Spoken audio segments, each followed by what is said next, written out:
royal families are usually among the easiest people for historians to trace. Every birth, marriage, and burial was meant to reinforce a dynasty's legitimacy. Yet one of Egypt's most famous royal households leaves behind a trail that ends without explanation. Ancient Egypt was built to preserve memory forever, yet it repeatedly failed to preserve its own. Across temples, tombs, and royal inscriptions, the historical record is interrupted by unexplained absences that no discovery has fully resolved. Not every mystery begins with what's missing.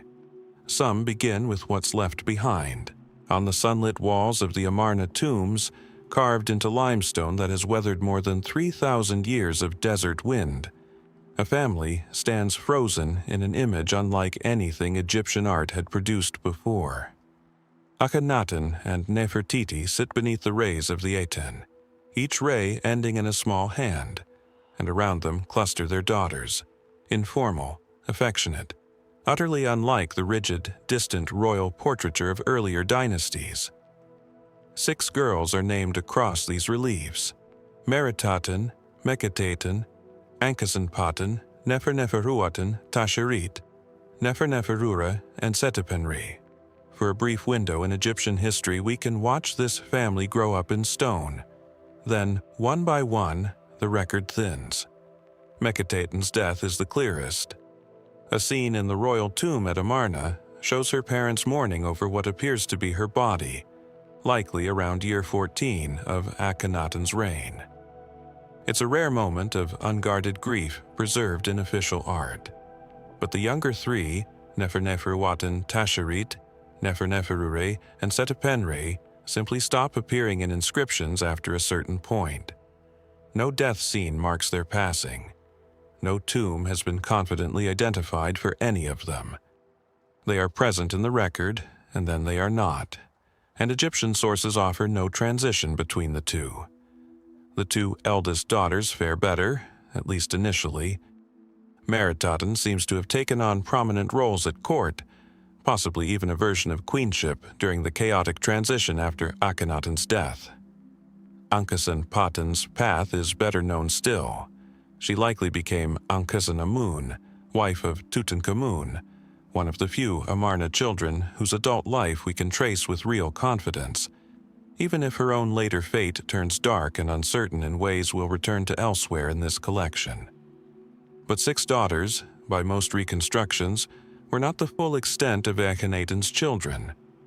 Later evidence, including genetic studies conducted on royal mummies, points toward a son as well, very likely Tutankhamun himself, based on DNA analysis suggesting Akhenaten as his father, though the identity of his mother remains genuinely contested, with some evidence pointing to a minor royal wife rather than Nefertiti.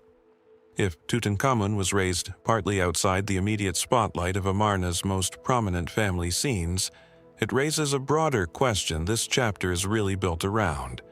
How many of Akhenaten's children were never depicted on temple walls at all? Royal wives beyond Nefertiti are attested in fragmentary sources. Did any of them bear children whose existence never made it into the carefully curated public record of the Aten's chosen family? Mainstream Egyptology generally treats the missing younger daughters as likely victims of illness, possibly the same epidemic, perhaps plague, that some scholars believe swept through the eastern Mediterranean and Egypt during this period, a theory drawn partly from correspondence in the Amarna letters describing sickness among neighboring kingdoms at roughly the same time. Under this reading, the silence isn't mysterious so much as tragic and mundane. Children died, as they so often did in the ancient world, and a court reeling from religious upheaval simply didn't commemorate every loss with equal care. Other researchers push further, wondering whether the political chaos following Akhenaten's death, the rapid, unstable succession through Smenkhkare, Neferneferuaten, and finally the boy king Tutankhamun, may have erased children whose claims to legitimacy were inconvenient to whoever emerged in control, particularly if any were born to secondary wives rather than Nefertiti herself.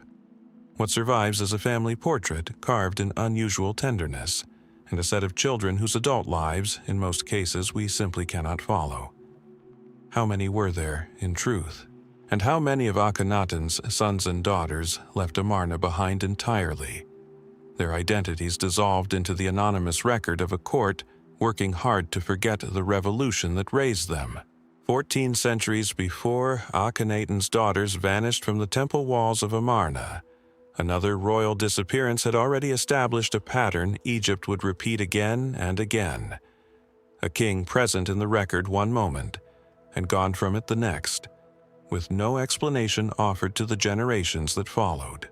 His name, as it survives in the Abydos king list and other fragmentary sources, is given as Wadjkare, a pharaoh placed within the turbulent stretch of the late Old Kingdom, or the very beginning of the first intermediate period, the same general era of collapse that would later produce the fractured, uncertain reign of Merenre II.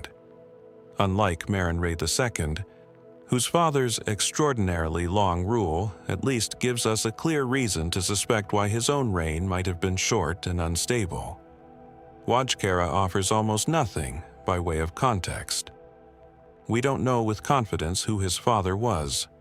We don't know how he came to the throne, how long he held it, or what, if anything, he accomplished while he did. The king lists themselves disagree about where exactly to place him, some positioning him among the final rulers of the 6th dynasty, others suggesting he belongs to the shadowy, poorly understood transitional period. Historians sometimes label the 7th and 8th dynasties, a stretch of Egyptian history so thinly documented that some scholars have questioned whether it represents genuine sequential kingship at all, rather than a scribal attempt to account for administrative continuity during a period when Egypt may have had no single effective ruler in any meaningful sense. If Wadjkare belongs here, he wouldn't simply be an obscure king. He might be evidence of the exact moment Egyptian central authority ceased to function as a coherent institution, a name attached to kingship at the precise point when kingship itself was collapsing. This is in some ways a familiar problem by now across this investigation, but Wadjkare's case carries a specific, unsettling wrinkle.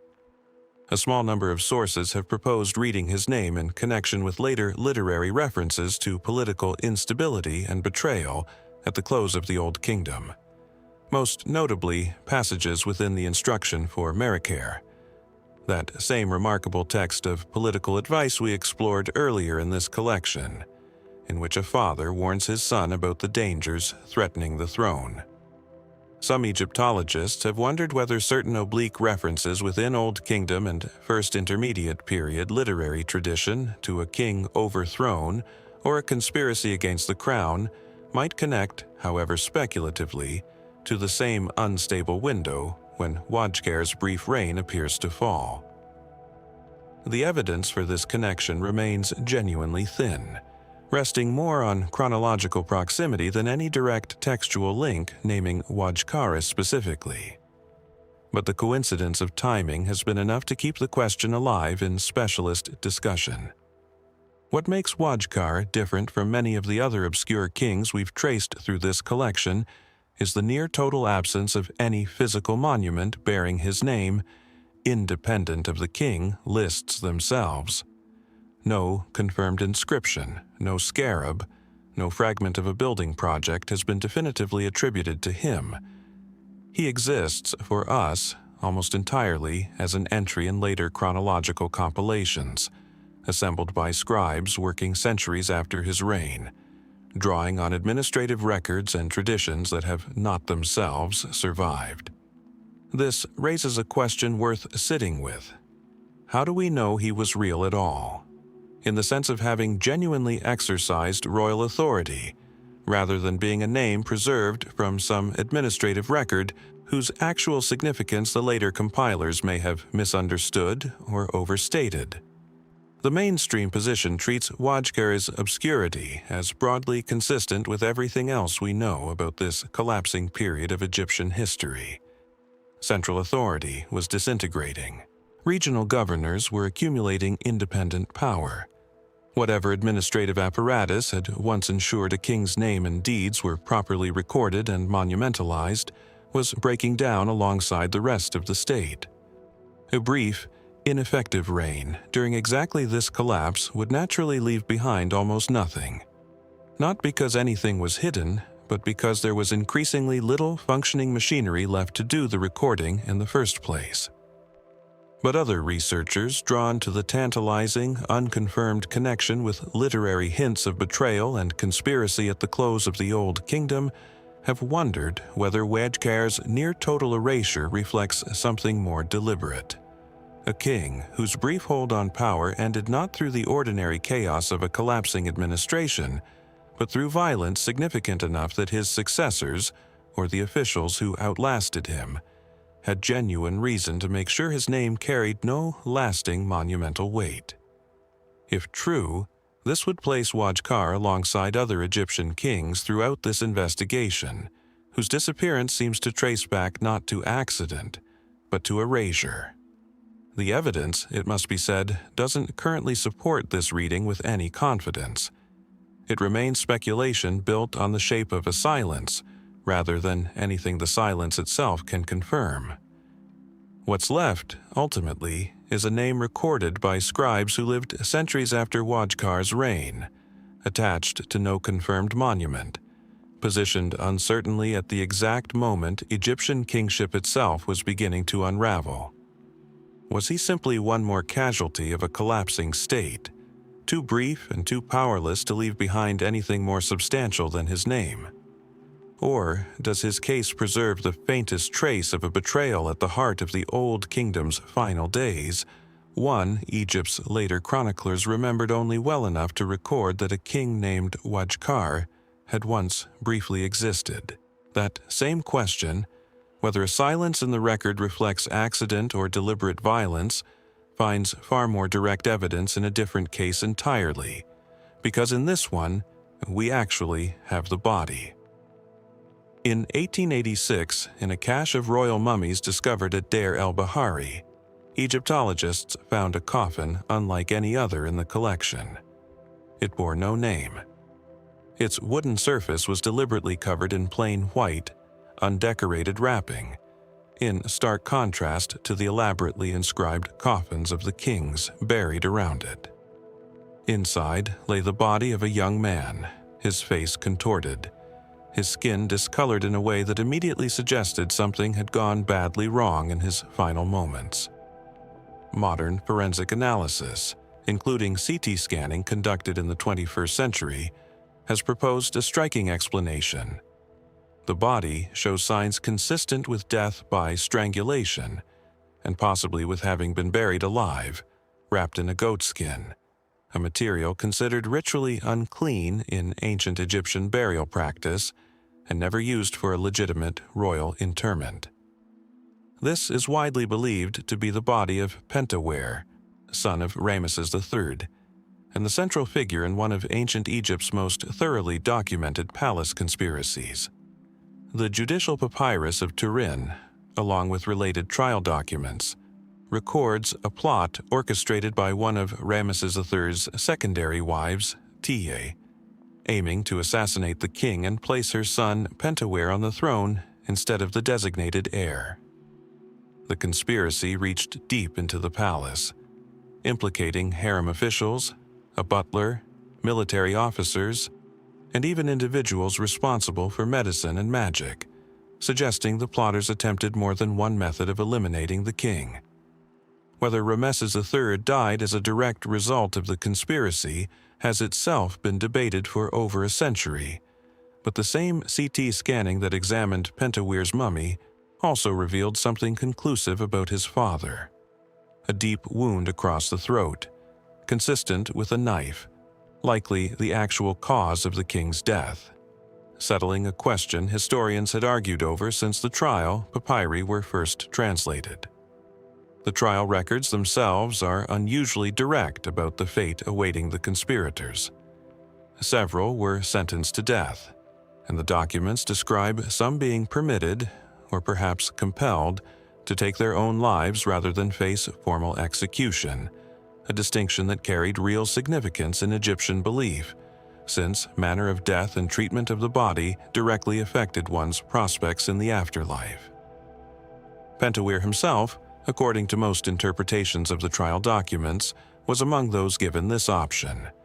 A prince stripped of his royal name even in the court record itself, referred to only by a substitute name meaning something closer to the one who is condemned.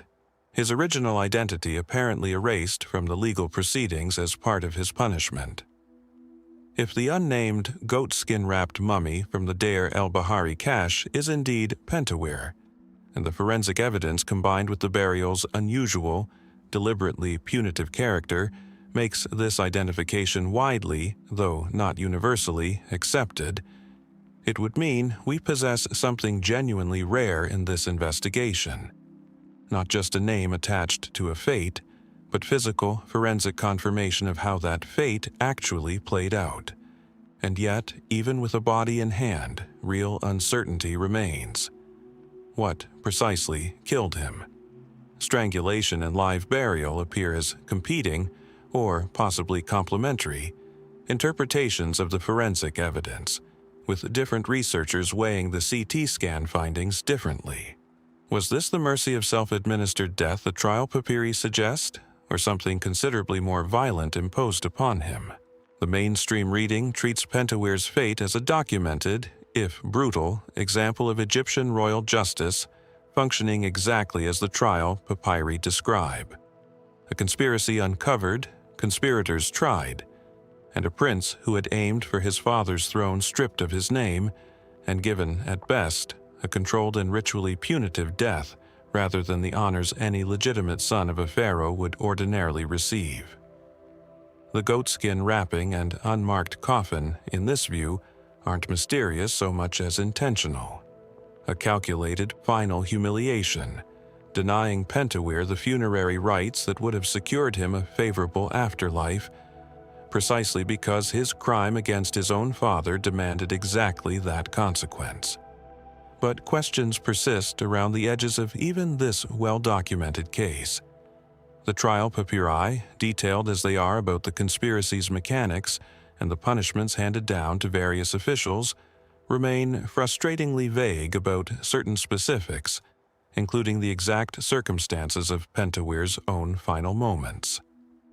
Some researchers have wondered whether the apparent signs of strangulation point toward an execution disguised, in official language, as a permitted suicide, a distinction that may have mattered enormously to how the event was recorded, even if the practical reality was considerably more coerced than the papyrus' careful phrasing suggests.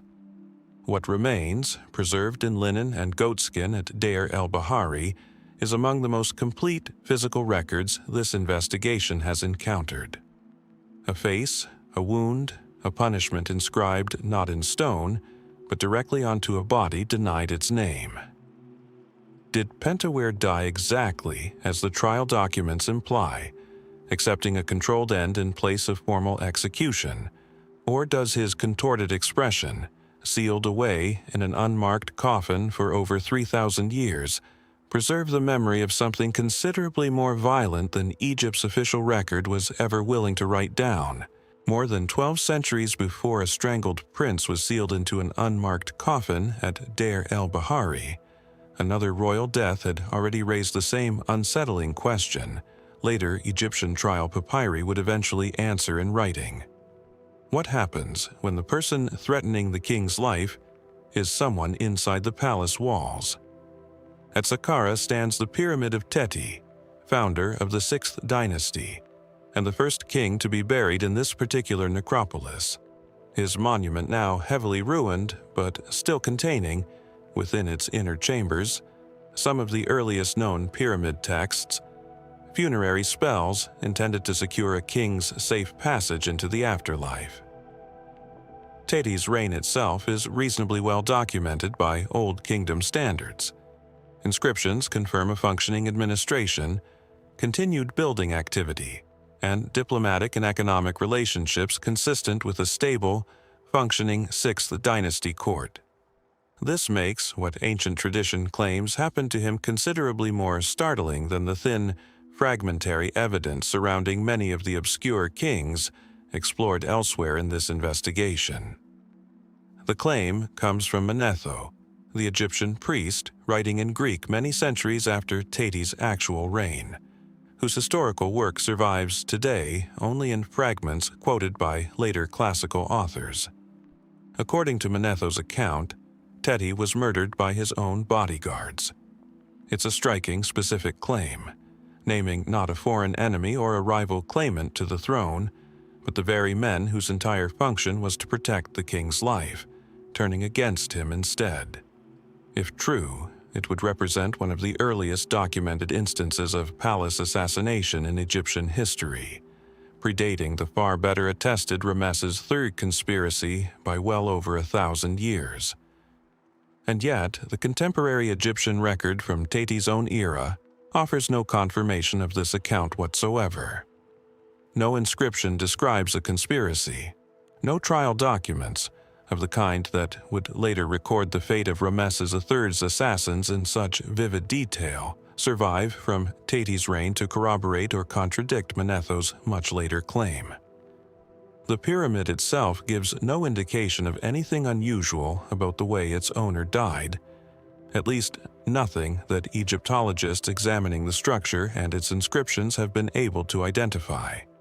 We're left, essentially, with a single, isolated historical tradition, recorded more than 2,000 years after the fact by an author whose broader work is known to contain both genuine historical information, drawn from now-lost Egyptian sources, and, in places, material that appears embellished, garbled, or shaped by the political and religious concerns of Manetho's own much later era. This creates a genuine evidentiary problem that historians have never fully resolved. Manetho clearly had access to Egyptian records and traditions that no longer survive independently, meaning his claims can't simply be dismissed as invention. But his work also demonstrably contains errors and reworking significant enough that modern Egyptologists routinely have to weigh his statements against whatever contemporary evidence happens to survive. And in Teti's case, there's simply very little contemporary evidence available to weigh Manetho's claim against, in either direction. The mainstream scholarly position tends toward cautious skepticism, without outright dismissal. Old Kingdom Egypt, particularly toward its later stretches, does show broader evidence of the kind of institutional strain, the growing power of provincial officials, increasing administrative pressure that would eventually contribute to the state's collapse at the end of the 6th dynasty. A conspiracy against Teti wouldn't be inherently implausible within this broader context of gradually accumulating political stress. But plausibility isn't confirmation, and many historians prefer to treat Manetho's account as an intriguing tradition worth noting rather than an established historical fact, given how thin the corroborating evidence remains. Other researchers have taken the claim more seriously, pointing to the specific detail Manetho preserves, that it was Teti's own bodyguards responsible, as the kind of granular, seemingly unnecessary detail an author inventing a story from nothing might not have bothered to include.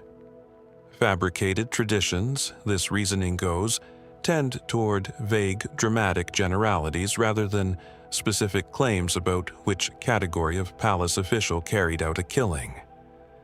If Manetho was drawing on a genuine, if now lost, Egyptian source describing this event, the specificity of the claim might carry more evidentiary weight than its late date alone would suggest. There's also the matter of succession.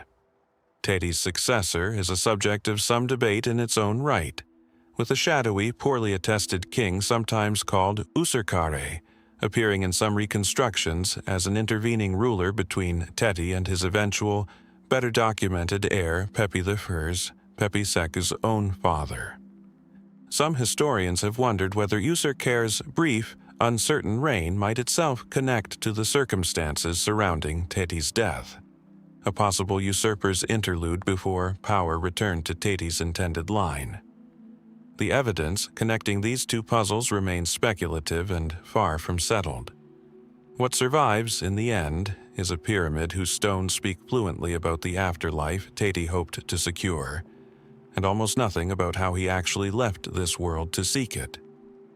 Did Egypt's first 6th dynasty king die peacefully? His violent end nothing more than a story invented or distorted over the 2,000 years separating his reign from Manetho's account?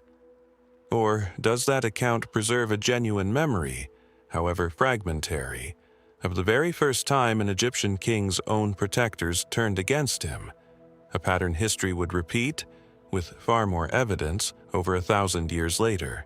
Travel now from Saqqara's ancient pyramid field north into the Valley of the Kings, to a tomb designated KV-10, cut deep into the Theban hillside, and unusual for reasons that become apparent the moment you study its decoration. The walls bear 2 distinct layers of royal imagery, one carved over the other, the names and figures of one king systematically replaced with those of another, a physical record of erasure carried out sometime after the tomb's original construction. This is the resting place, or rather, the intended resting place, of a king whose reign remains one of the genuine puzzles of the late 19th dynasty, a ruler generally identified as Amenemhat, who appears to have seized the throne during the reign of Seti II, positioned in the historical sequence between Seti II's own rule and that of the boy king Siptah who eventually followed him. The core facts, thin as they are, suggest a genuine succession crisis. Seti II inherited the throne following the death of his father Merneptah, but his claim wasn't uncontested. Inscriptions and monument evidence suggest a period during his reign when a rival, Amenemhat, controlled at least Thebes and Upper Egypt independently, issuing his own royal monuments and apparently ruling as a fully legitimate pharaoh in his own right for a period most reconstructions place at 3 to 4 years. This wasn't a brief, failed uprising crushed within weeks.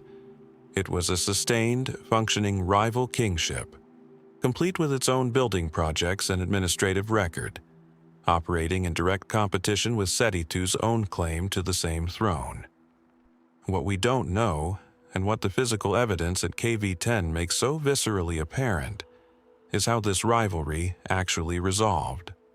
Seti II clearly emerged victorious in the end, reclaiming full authority over the reunified Egyptian throne, and it's Seti II's officials, or possibly those of his eventual successors, who appear responsible for the systematic replacement of Amenemhat's name and image throughout KV-10. A targeted campaign of erasure consistent with the kind of damnatio memoriae we've already traced in other Egyptian contexts throughout this investigation. But erasure tells us that Amenemhat lost. It doesn't tell us how or what became of him personally once his rival kingship collapsed.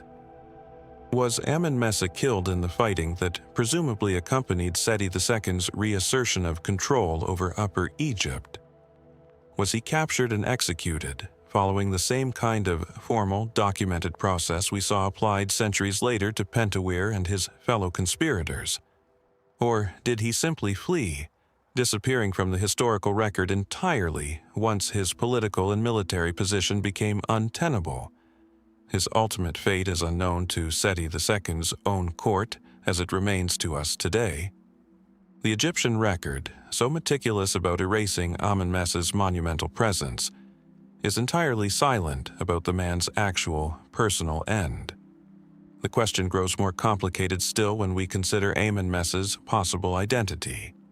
Some Egyptologists have proposed he may have been a son of Merneptah, making him a genuine rival prince with a real, if ultimately unsuccessful, hereditary claim to the throne, rather than an outside usurper seizing power through opportunism alone.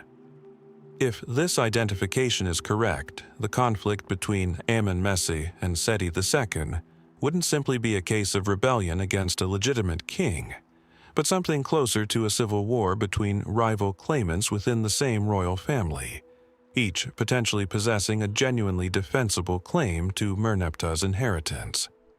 Other reconstructions place his origins less certainly, suggesting he may have risen through a provincial governorship in Nubia before making his bid for the throne, a background that would make his rebellion look considerably more like the kind of opportunistic seizure of power we've traced elsewhere in this investigation, rather than a family succession dispute.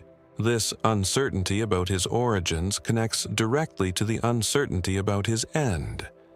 A defeated prince with a genuine hereditary claim might have been treated very differently by the victorious court than an ambitious provincial governor who had simply overreached.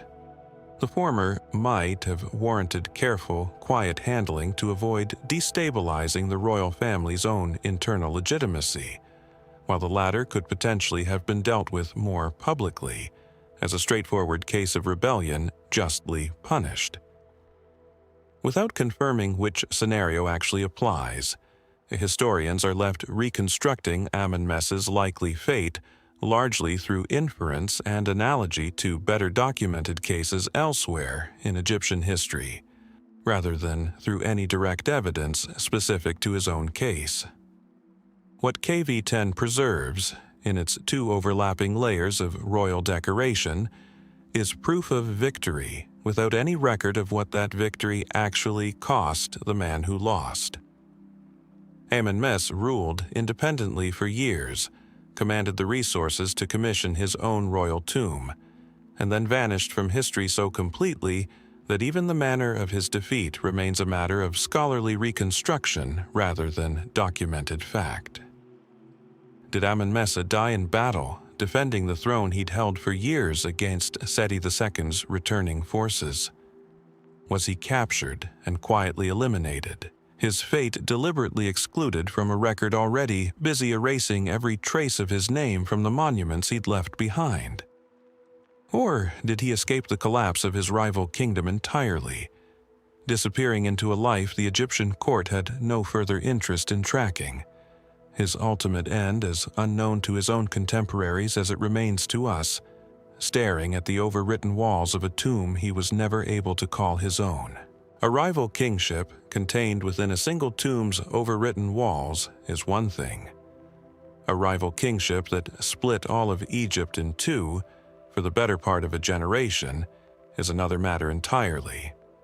And it's precisely this larger, far bloodier version of Amenemhat's story that brings us back to a conflict we've already circled twice in this investigation without ever looking at directly: the war between Herakleopolis and Thebes.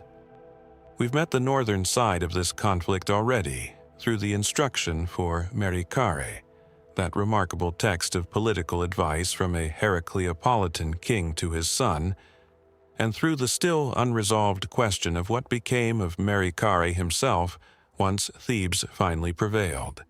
But the war itself, the actual military and political struggle that determined whether Egypt would be reunified under a Theban or a Herakleopolitan dynasty, remains almost entirely reconstructed from fragments, allusions, and the eventual, undisputed fact of who won, rather than from any detailed contemporary battle account of the kind later New Kingdom pharaohs would routinely commission to celebrate their own military triumphs. The broad shape of the conflict is clear enough. Following the collapse of Old Kingdom central authority at the end of the 6th Dynasty, a period whose own instability we've traced through Teti, Merenre II, and Pepi II's suspiciously unnamed rebel, Egypt fractured into competing regional power centers during the first intermediate period. Two of these centers eventually rose to dominate the rest: a dynasty based at Herakleopolis in the north and a rival Theban dynasty in the south, each claiming in their own territory the full royal legitimacy of a unified Egyptian throne. For roughly a century, these two houses coexisted in some form of uneasy rivalry, before that rivalry escalated into the direct military conflict that would eventually end with Thebes triumphant and Egypt reunified under Mentuhotep II, founder of the Middle Kingdom. What we don't have, remarkably, is a detailed account of how that victory was actually achieved. No surviving inscription lays out a campaign narrative, a sequence of battles, the fall of specific Herakleopolitan strongholds, or the terms of whatever final capitulation or conquest brought the north fully under Theban control. Mentuhotep II's own monuments celebrate the reunification as an accomplished fact, a triumphant new beginning worth commemorating in his own extended throne name, Semetawi, he who unites the two lands. But the war itself, the actual fighting that made this unification possible, is represented almost entirely by its absence. Scattered evidence of violence, disrupted settlements, and abandoned monuments across the contested middle regions of Egypt, rather than any coherent narrative explaining how, specifically, Thebes actually won. This absence becomes especially striking given how much we do know existed on the losing side. The Herakleopolitan kingdom, as the instruction for Userkare makes clear, possessed sophisticated political thought, a genuine tradition of royal instruction and governance philosophy, and evidently enough military and administrative capacity to remain a serious rival power for generations. This wasn't a minor, disorganized holdout easily swept aside. It was a functioning rival state, with its own literary tradition sophisticated enough to survive independently of the political context that produced it, copied and preserved by later Egyptian scribes specifically for its wisdom rather than its politics. A kingdom this substantial should have left behind more than scattered archaeological hints about the war that ended it. The mainstream explanation for this gap points to exactly the pattern of selective erasure we've traced repeatedly throughout this investigation. Victors write history, and Thebes, having triumphed, had every institutional incentive to emphasize reunification and stability rather than dwell on the specific violence required to achieve it, particularly violence directed against fellow Egyptians rather than the foreign enemies Egyptian triumph inscriptions typically preferred to celebrate. A civil war, however necessary its outcome may have seemed to the victors, doesn't offer the same triumphant narrative material as a foreign campaign, and Mentuhotep II's court may simply have chosen emphasis over documentation, celebrating the result while leaving the messy specifics of internal conflict deliberately vague. But some historians have pushed further, wondering whether the specific silence around this war's mechanics might also reflect its genuine brutality, a conflict violent and destabilizing enough across Middle Egypt's contested territory that neither side, not even the eventual victors, found much appetite for detailed commemoration once it was over. Archaeological evidence from sites in this contested middle region does suggest real disruption during this period. Destroyed settlements and interrupted occupation layers that align chronologically with the war's likely timeframe, even without any inscription directly connecting specific destruction to specific battles. What survives, across a war that reshaped the entire political structure of Egypt, is remarkably little detail about how it was actually fought. We have the beginning, a century of uneasy rivalry between two royal houses. We have the end, a reunified kingdom under Theban rule. Between those 2 points lies a war substantial enough to determine Egypt's entire future direction, and specific enough in its consequences that we can trace its aftermath clearly in the archaeological record, yet vague enough in its actual telling that historians still argue over its basic chronology and decisive turning points. Was this silence a deliberate choice by a victorious court uninterested in memorializing a war against fellow Egyptians? Or does it reflect something closer to genuine historical loss, a conflict important enough to reshape an entire civilization, and yet somehow not important enough to anyone who survived it to write down? It's worth stepping back again, briefly, to notice how often this investigation keeps returning to the same underlying condition. A strong Egyptian state, however confident its monuments, was never more than a few bad decades away from genuine collapse. We've watched it happen at the end of the Old Kingdom, in the fractured decades that followed Ramesses III's assassination attempt, and now, in this chapter, we arrive at perhaps the most explicit ancient Egyptian description of state collapse to survive it all, a text that names, however cryptically, the man some scholars believe rose out of that collapse to rule Egypt himself. The source is the great Harris Papyrus, an extensive document compiled under Ramesses IV to catalog the accomplishments and donations of his father, Ramesses III. Tucked within its otherwise celebratory record of temple gifts and religious endowments is a passage describing the chaotic years immediately preceding Ramesses III's own reign, following the death of Merneptah's successors and the eventual end of the 19th dynasty. The papyrus describes a land in genuine crisis. The land of Egypt was overthrown from without, officials abandoned to disorder, and, most strikingly, control seized by a figure the text names as Irsu, described as a Syrian, or more broadly a foreigner, who is said to have made himself a ruler and forced the entire land to pay tribute to him.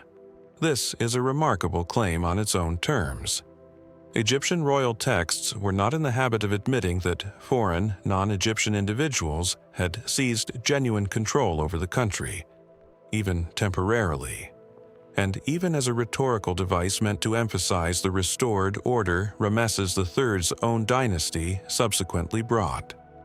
The very inclusion of this episode suggests it reflected something the 20th dynasty court considered too significant or too recent to simply omit from the record, even though acknowledging it meant admitting a period when Egypt's traditional governing structure had genuinely broken down under outside control. And yet, Irsu itself is a puzzle rather than a name in any conventional sense. Egyptologists have long debated whether this word represents an actual personal name at all, or whether it functions more as a title or descriptive epithet, something closer to self-made man, or one who made himself, a designation emphasizing his lack of legitimate royal or hereditary claim rather than identifying him by his birth name. If the latter reading is correct, we don't actually know what this individual called himself, only how the restored Egyptian court chose to describe him after the fact, stripping him, much as we've seen happen to other fallen figures throughout this investigation, of even the basic dignity of a recorded personal identity. The broader historical context makes this figure's rise considerably easier to understand and outline, even if the specific details remain frustratingly vague. The transition between the 19th and 20th dynasties was genuinely turbulent, involving contested succession, the brief usurpation we've already examined through Amenemhat's overwritten tomb, and broader regional instability across the eastern Mediterranean during exactly this period. The same general era associated with the mysterious Sea Peoples migrations and widespread political collapse affecting multiple Bronze Age civilizations simultaneously. Against this backdrop, a period when Egypt's own central administration was demonstrably weak and contested, the rise of an opportunistic outside figure, whether a genuine foreign invader or possibly a Levantine-connected official already embedded within Egypt's own administrative structure, becomes considerably more plausible. Mainstream Egyptological opinion generally treats Irsu as a real, historical figure, likely a Syrian or Canaanite individual who took advantage of Egypt's genuine institutional collapse during this transitional period to seize practical control, at least over significant portions of the country, before being displaced by the rise of Setnakht, founder of the 20th dynasty and father of Ramesses III himself. In this reading, the vagueness surrounding Irsu's specific identity reflects not deliberate mystery, so much as the genuine chaos of the period itself, a moment when record-keeping had broken down badly enough that even the officials attempting to document this crisis decades later, working from whatever fragmentary information survived, could offer little more than a general description rather than a detailed personal history. But other researchers have pushed the question further, wondering whether Irsu might represent not a single individual at all, but a kind of composite figure, a label applied retroactively to what may have actually been several different opportunistic power seizures occurring across different regions during this genuinely chaotic transitional period, later compressed by Ramesses III's court into a single, more narratively coherent villain whose eventual defeat could be credited more cleanly to Setnakta's restoration of order. If true, the real history behind Irsu might be considerably messier and considerably harder to reconstruct than even the Harris Papyrus's brief dramatic account suggests. What survives is a name that may not be a name at all, attached to a period of genuine, well-documented Egyptian state collapse, and a figure whose actual origins, actual methods of control, and actual eventual fate remain almost entirely obscured behind the restored dynasty's brief, pointed acknowledgement that he had existed at all. Was Irsu a single foreign opportunist who genuinely ruled Egypt during its most vulnerable transitional moment, defeated and erased once Setnakta restored native Egyptian authority? Or does this figure, half name and half accusation, conceal a messier, more fragmented collapse than Ramesses III's court was ever willing to fully describe, compressed into one convenient villain whose downfall made for a considerably cleaner story than the truth? That same question, whether a name preserved in the record tells us about a person or about an accusation, brings us back to a king we've already glimpsed once before in this investigation, mentioned only in passing as a possible complication in the story of Teti's disputed death, a shadowy figure known as Userkare. Userkare's name means roughly, "Powerful is the K of Re," a formal enough throne name on its surface, giving no obvious indication of anything unusual about his reign. He appears in the Turin king list and the Abydos king list positioned between Teti, founder of the 6th dynasty, and Papyrus, the well-documented king whose own extraordinarily long-lived son, Pepi II, we've already traced through multiple chapters of this investigation. By the formal record, Userkare belongs squarely within the legitimate royal succession, an accepted link in the chain connecting one confirmed pharaoh to the next. And yet almost nothing else confirms he actually functioned as a full, effective king in the way that formal position would imply. His reign is generally estimated at a year or two at most, based on the near total absence of dated monuments or administrative records bearing his name. A small number of objects, including a handful of seal impressions, provide the primary physical evidence that he existed and held royal authority at all.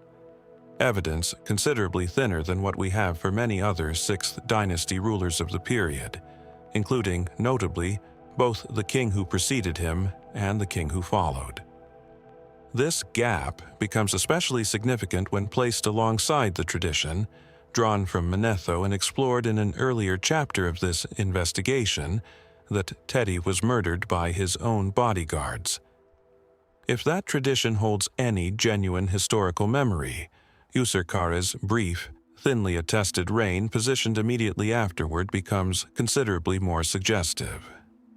Was Userkare simply an unremarkable transitional king, perhaps an elderly relative or court official, who briefly held the throne during a genuine succession gap before Papyrus, Teti's presumed intended heir, was old enough or politically secure enough to formally take power himself?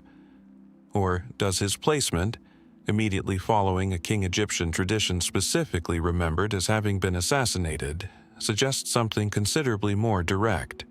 A usurper who briefly seized the throne in the aftermath of Teti's death, only to be removed himself once Teti's legitimate line reasserted control. The evidence doesn't clearly favor either reading. Some Egyptologists have noted that Userkare's name, invoking the sun god Re specifically, differs somewhat from the naming conventions Teti and Papyrus both favored, which drew more heavily on association with the god Ptah, patron deity of Memphis, and the dynasty's traditional power base.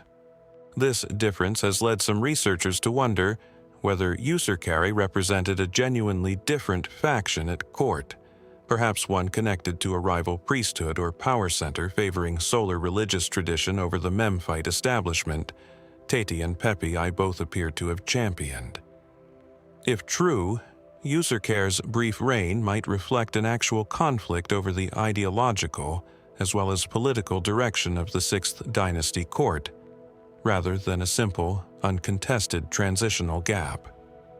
Others caution against reading too much into this naming difference alone, noting that Egyptian throne names could shift for a variety of reasons unrelated to factional or religious conflict, and that a single generation's difference in royal titulary doesn't necessarily indicate the kind of deep political rupture some interpretations have proposed. In this more cautious reading, Userkare may simply have been a minor, short-lived king, whose brief reign, whatever its actual cause, left behind little evidence for entirely mundane reasons. An elderly or otherwise limited ruler who held the throne only briefly before natural circumstances, rather than violence, opened the way for Pepi the Fern's own more substantial and better documented reign. What makes this case particularly difficult to resolve is the same problem we've encountered repeatedly throughout this investigation: the near-total silence of Pepi the Fern's own subsequent monuments regarding his immediate predecessor. If Userkare had been a legitimate, uncontested, transitional king, we might expect at least some acknowledgement of continuity in Pepi's own inscriptions. If Userkare had been a violent usurper, we might instead expect the kind of deliberate erasure we've traced in other cases throughout this collection: monuments defaced or names removed to punish an illegitimate claimant. Instead, we find something closer to simple, ambiguous silence: a king included in the formal list of legitimate rulers, yet almost entirely unaddressed by the reign that followed his. What survives, in the end, is a throne name suggesting an unfamiliar religious allegiance, a reign too brief to leave behind substantial evidence in either direction, and a position in the succession sitting directly between a king Egyptian tradition remembered as murdered and the son who would eventually restore that same royal line to genuine, long-term stability. Was Userkare simply an unremarkable placeholder, holding Egypt's throne briefly and peacefully during an ordinary transitional gap between two more significant kings? Or does his brief, thinly documented reign preserve the faintest trace of the very conspiracy Manetho's later account describes, a usurper's interlude following Teti's assassination, quietly absorbed into the official king list rather than openly denounced, its true nature deliberately left for later generations to only ever guess at? Move now far beyond the Nile itself, north and east across Sinai into Canaan, to the string of fortified towns and administrative outposts that once marked the outer edge of Egyptian power in Asia.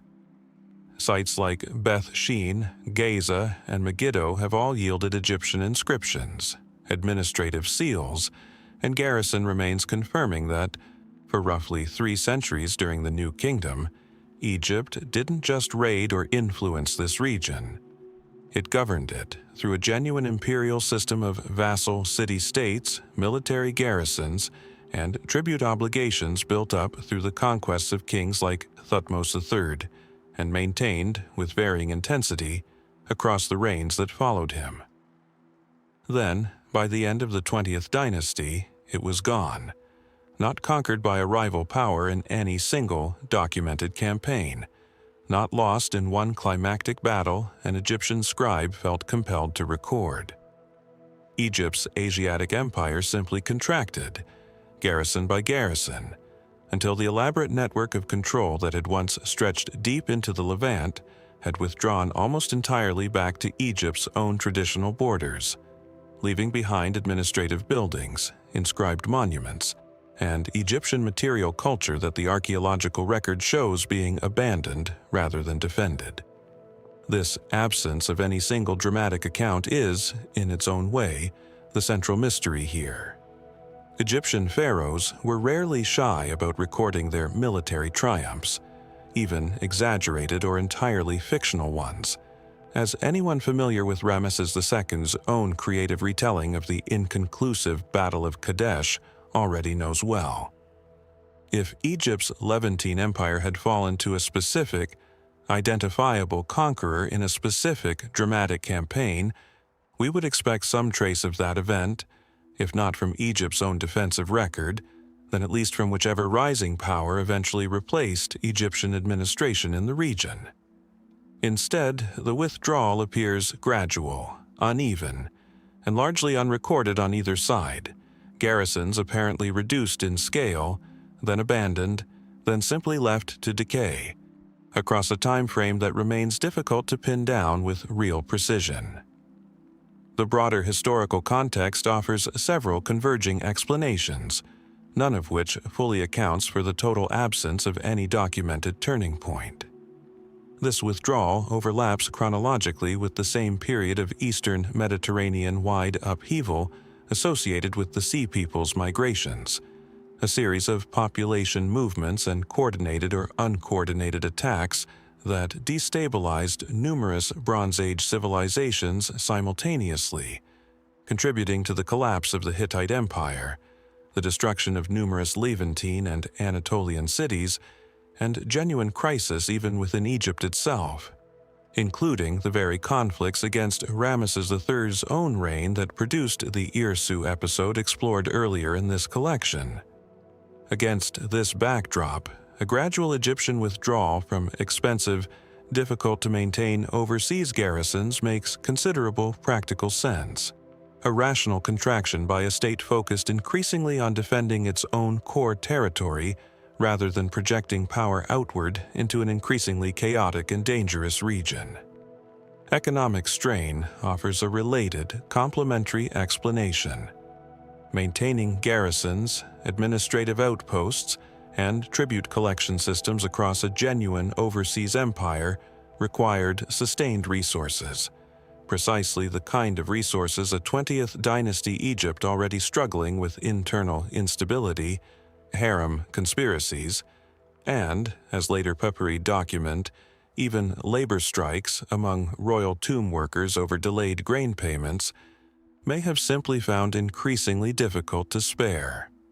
In this reading, the empire wasn't so much lost as allowed to lapse garrison by garrison, as an overstretched Egyptian state quietly prioritized its own internal stability over the expense of maintaining distant Levantine outposts that had become more costly to hold than they were worth. But the sheer completeness of the withdrawal, and its almost total absence from Egypt's own monumental record, invites questions these practical explanations don't fully resolve. Egyptian kings, even during periods of genuine internal difficulty, generally found ways to frame military and territorial setbacks favorably when they addressed them at all. Treaties presented as diplomatic triumphs, retreats reframed as strategic consolidation. The nearly total silence surrounding the actual loss of the Asiatic Empire, an achievement earlier pharaohs had celebrated as one of Egypt's most significant accomplishments, stands out precisely because it breaks this pattern so completely. Why would a state generally so invested in projecting continued strength choose to say almost nothing about surrendering territory it had once considered central to its own royal prestige?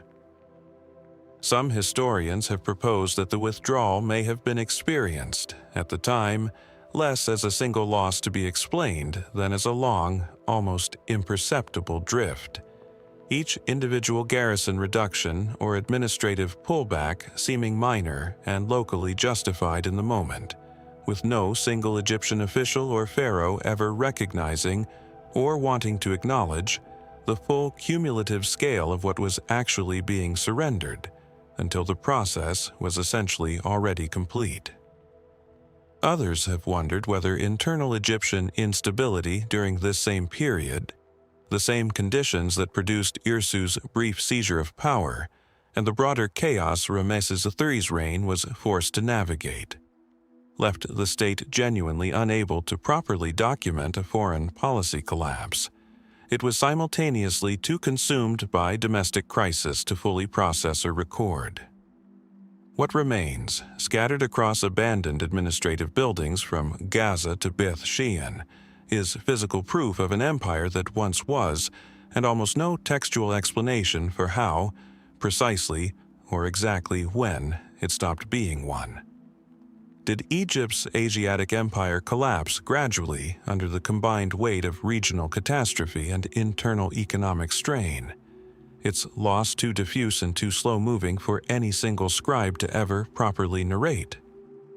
Or does this silence conceal something more specific, a retreat significant enough to reshape Egypt's entire international standing, that its own final generation of new kingdom pharaohs simply couldn't bring themselves to write down that same pattern, an outward Egyptian presence quietly contracting until only silence remains, appears far to the south as well, centuries earlier, in a mission whose ending was never actually recorded at all.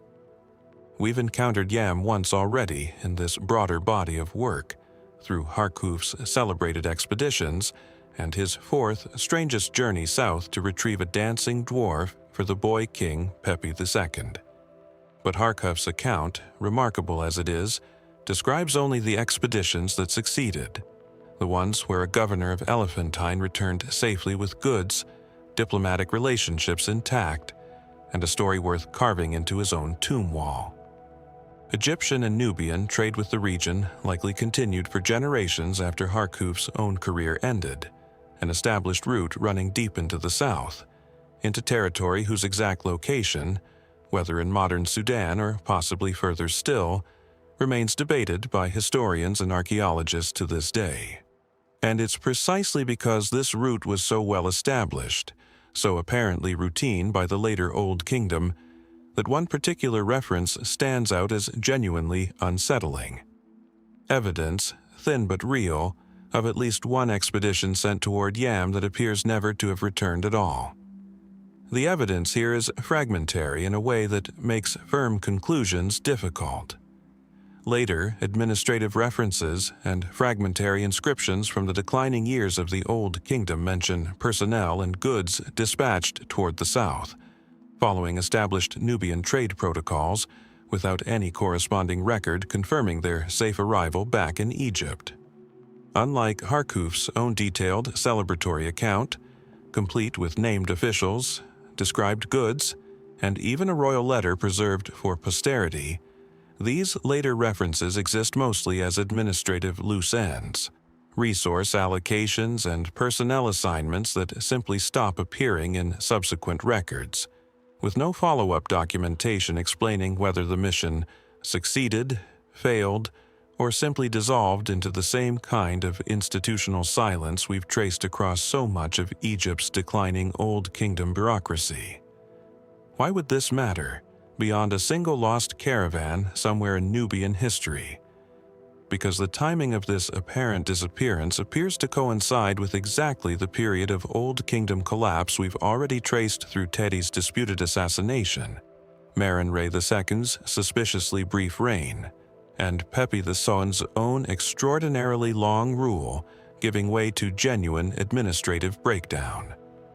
If an official Egyptian expedition, following an established, decades-old trade route, simply vanished during this window without any recorded search, inquiry, or diplomatic follow-up, it would suggest something significant about the actual functional capacity of the Egyptian state at exactly the moment it needed that capacity most. Not just weakening administration at home, but a government no longer capable of accounting for its own people and resources once they traveled beyond its immediate, shrinking sphere of direct control. The straightforward explanation treats this apparent loss as entirely consistent with everything else we know about Old Kingdom collapse. Long-distance expeditions into Nubia were inherently dangerous. dependent on maintaining careful diplomatic relationships with local rulers, navigating difficult desert and river terrain, and securing safe passage through territory Egypt could influence but never fully control. Harkhuf's own fourth expedition, after all, describes exactly this kind of vulnerability. An expedition forced to reroute around a war between Yam and its neighbors, arriving safely only through careful diplomacy and, quite possibly, considerable luck. A later expedition, dispatched during a period when Egypt's own central authority was crumbling, and its ability to maintain the diplomatic relationships and material support such missions depended on was correspondingly weaker, could easily have met a fate Harkhuf's own party managed to avoid, lost to regional conflict, banditry, or simple logistical failure, with the collapsing Egyptian bureaucracy simply lacking the functional capacity to properly investigate or record what had happened. But other researchers have pushed toward a more pointed question, one that connects directly to the broader collapse this investigation has traced from multiple angles. Was this expedition's disappearance a symptom of Egypt's weakening control, or, in some small way, a contributing cause? Trade missions to Yam brought back goods, exotic materials, and diplomatic relationships that had real value to Egyptian royal prestige and, quite possibly, to the practical economic health of the southern administration centered at Elephantine. The loss of an expedition, and with it whatever goods, personnel, and diplomatic capital it represented, wouldn't have been catastrophic on its own. But layered onto an already weakening administrative system, it may represent one more small failure among many, part of the broader accumulation of lost capacity, interrupted relationships, and unaddressed problems that, taken together, eventually produced the full collapse of Old Kingdom central authority. There's also the question of what happened to the personnel themselves, a question this fragmentary evidence offers no way to answer with any confidence. Did they die in transit, victims of the same kind of regional instability Harkhuf's own account hints was already brewing in Yam during his final expedition? Did they simply settle somewhere along the route, absorbed into local communities as Egypt's own ability to maintain contact with its southern frontier deteriorated? Or does the administrative silence reflect nothing more dramatic than incomplete record-keeping? An expedition that in fact returned successfully, its safe arrival simply never properly documented by a bureaucracy already too strained to maintain its own paperwork. What survives, scattered across fragmentary administrative references from the twilight of the Old Kingdom, is proof that Egypt once sent people south toward Yam, and no confirming record that anyone ever came back to say what they found, or whether they found anything at all. Did this expedition simply fail, one small casualty among the many quiet failures that accumulated into Egypt's broader collapse? Or does its unexplained silence mark something more troubling still, the exact moment a once confident Egyptian state lost not just control of its southern frontier, but even the basic administrative capacity to notice and record that it had lost anything at all? We've already met the two men who bookend this story. Amenemhat, the rival king erased from the walls of KV-10, and Siptah, the boy pharaoh whose reign followed the disputed succession after Seti II. What we haven't yet examined is the woman who connects them, and whose own reign marks one of the strangest, most abrupt endings of an entire royal line in New Kingdom history. Twosret began her career as a royal wife of Seti II, and by the time Siptah, a young king with a physical disability evident from his mummy, requiring some form of regency given his youth, took the throne, she had risen to the position of regent, then eventually to full pharaoh in her own right, one of the small handful of women in Egyptian history to claim the complete formal titulary of kingship, rather than ruling as queen or regent alone. Her tomb, KV-14 in the Valley of the Kings, is substantial, its decoration reflecting genuine royal ambition, and for a brief window near the very end of the 19th dynasty, Twosret appears to have governed Egypt as its sole, legitimate ruler. And then, remarkably quickly, her dynasty simply ends. Twosret's own reign, by most reconstructions, lasted only a year or two beyond Siptah's death, and with her passing, the entire 19th dynasty concludes, replaced by Setnakht, founder of the 20th dynasty, a man whose own connection to the preceding royal family remains genuinely unclear. Was Setnakht a distant relative asserting a legitimate, if tenuous, hereditary claim? Or was he simply the most successful of several competing figures who emerged from a genuinely chaotic transitional moment, seizing power through capability and opportunity rather than bloodline?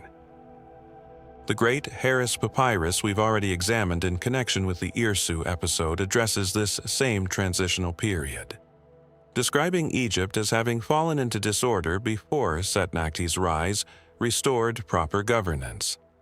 But it offers little specific detail about Twosret's own downfall, treating her reign as part of the general chaos Setnakhti's arrival is credited with resolving rather than addressing her personal fate directly.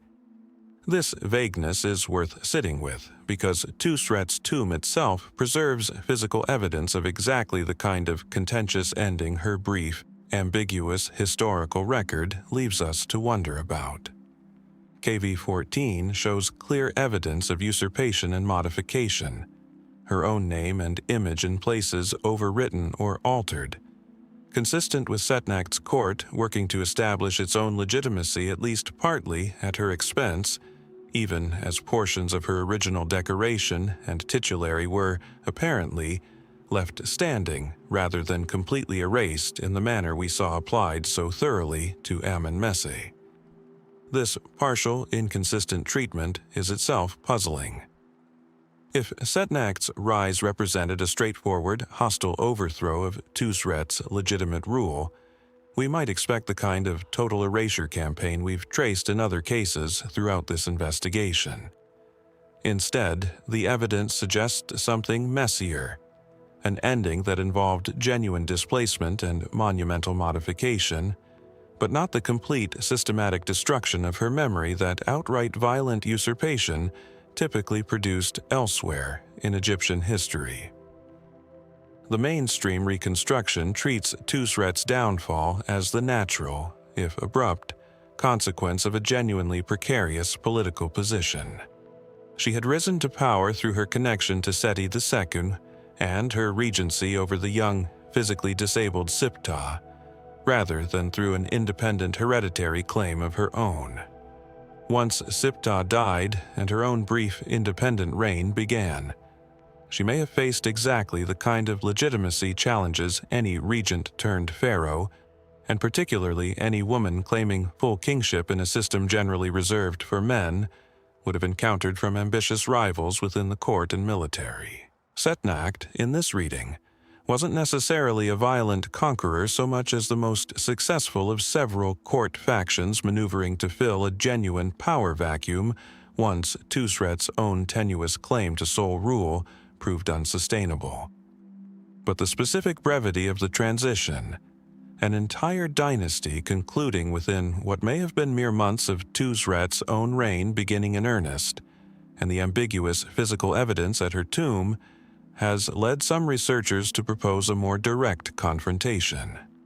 That Setnakht's rise may have involved genuine, if now poorly documented military or political conflict against Twosret's own remaining supporters, a real struggle for the throne compressed by the restored dynasty's own later account into the simpler, more comfortable narrative of restoring order after a period of vague, unspecified disorder. If true, Twosret's actual downfall might have been considerably more contested and violent than the surviving record, more interested in celebrating Setnakht's success than documenting what or whom that success actually required overcoming, was ever willing to preserve in detail. There's also a question specific to her burial itself. Some Egyptologists have wondered whether Twosret's body was ever permitted to remain in KV-14 at all, given the tomb's clear later modification, or whether her actual mummy and burial equipment may have been relocated, deliberately or otherwise, during Setnak's own consolidation of power, a final physical displacement mirroring the political displacement her reign itself apparently underwent. This remains speculative, resting on the tomb's ambiguous modification evidence rather than any direct confirmation either way. What survives in the end is a queen who became a pharaoh, a tomb that was partially, but not completely, rewritten by the dynasty that replaced her, and a transition documented mainly through the celebratory language of the men who benefited from it, rather than any detailed account of what Twosret herself experienced as her brief, singular reign came to its end. Did Twosret's dynasty simply collapse under the ordinary weight of a contested, precarious claim to power, giving way naturally to Setnak's more secure and lasting rule? Or does the selective, incomplete erasure at KV-14 preserve the trace of a genuine struggle for Egypt's throne, one the 20th dynasty's own founding narrative worked hard to soften into something considerably tidier than the truth? That overwritten tomb at KV-14, its ownership contested, and its decoration only partially reclaimed, offers a useful image to carry forward, because it captures something we're about to see taken to its furthest possible extreme. Not a name overwritten on a wall, but an entire office overwriting the throne itself. We've already encountered the beginning of this story once before, through the fragmentary, late Ramesside letters of General Piank, whose independent military campaigns and administrative decisions during the reign of Ramesses X hinted at a Theban high priesthood already accumulating authority well beyond its traditional religious boundaries. What Piank began, his successor as High Priest of Amun completed, openly and unmistakably.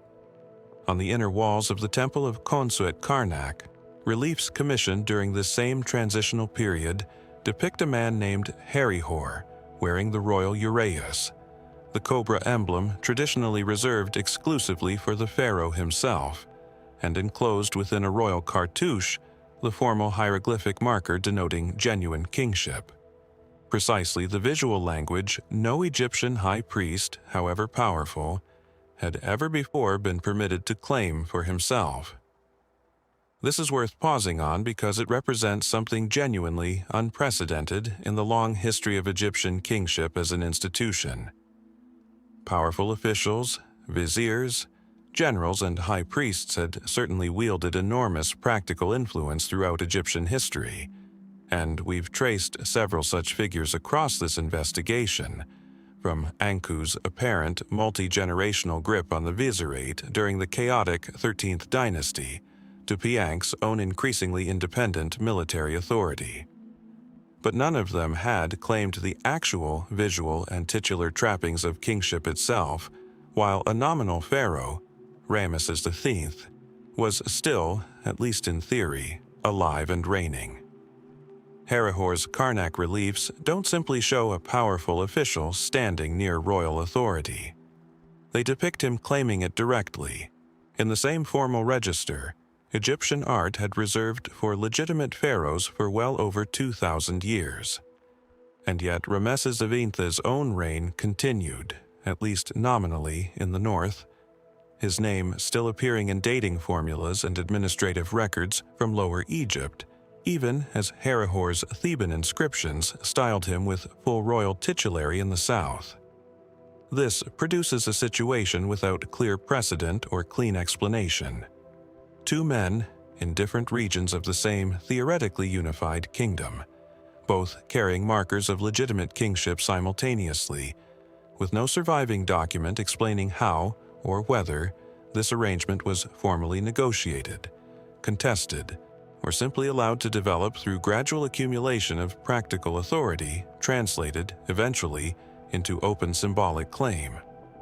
The most straightforward explanation, and the one most Egyptologists broadly accept, treats Herihor's assumption of royal titulary as the natural, if dramatic, culmination of a process we've already traced through Piank's own increasingly independent military and administrative behavior. By the end of the 20th dynasty, Egypt's central authority under Ramesses IX had weakened to the point where genuine practical control over Upper Egypt rested almost entirely with the Theban high priesthood, its military resources, administrative reach, and religious prestige combining to create authority that, in practice, already resembled kingship in every meaningful respect except its formal name. Herihor's adoption of royal symbols in this reading wasn't so much a violent usurpation as an honest acknowledgement of an existing reality, formalizing in stone and titulary what had already become true in practice, a recognition that Upper Egypt was, functionally, no longer governed by the pharaoh in the north at all. But this explanation leaves harder, more specific questions only partially resolved. How did Ramesses IX's own court respond to Herihor's claim, if indeed it responded at all in any way that survives in the record?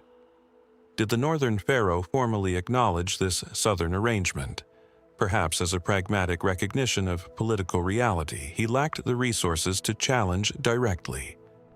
Or did Herihor's claim represent a genuine, if quiet, act of defiance that Ramesses IX's own weakened court simply lacked the capacity to meaningfully contest, watching from a distance as the south slipped fully outside formal royal control without ever formally consenting to the arrangement?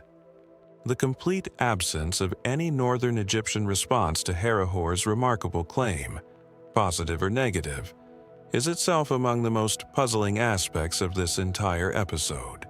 A silence that leaves the actual relationship between these two simultaneous claimants to kingship almost entirely to inference. There's also the matter of Herihor's own background and origins, which remain genuinely unclear. Unlike many high priests whose family connections can be traced with reasonable confidence, Herihor's own antecedents are not fully established, leading some researchers to wonder whether his rise represented a genuinely new political faction asserting itself at Thebes, distinct from the established priestly and military lineages that had produced figures like Piank, rather than simply the next logical step in an existing family's accumulation of power.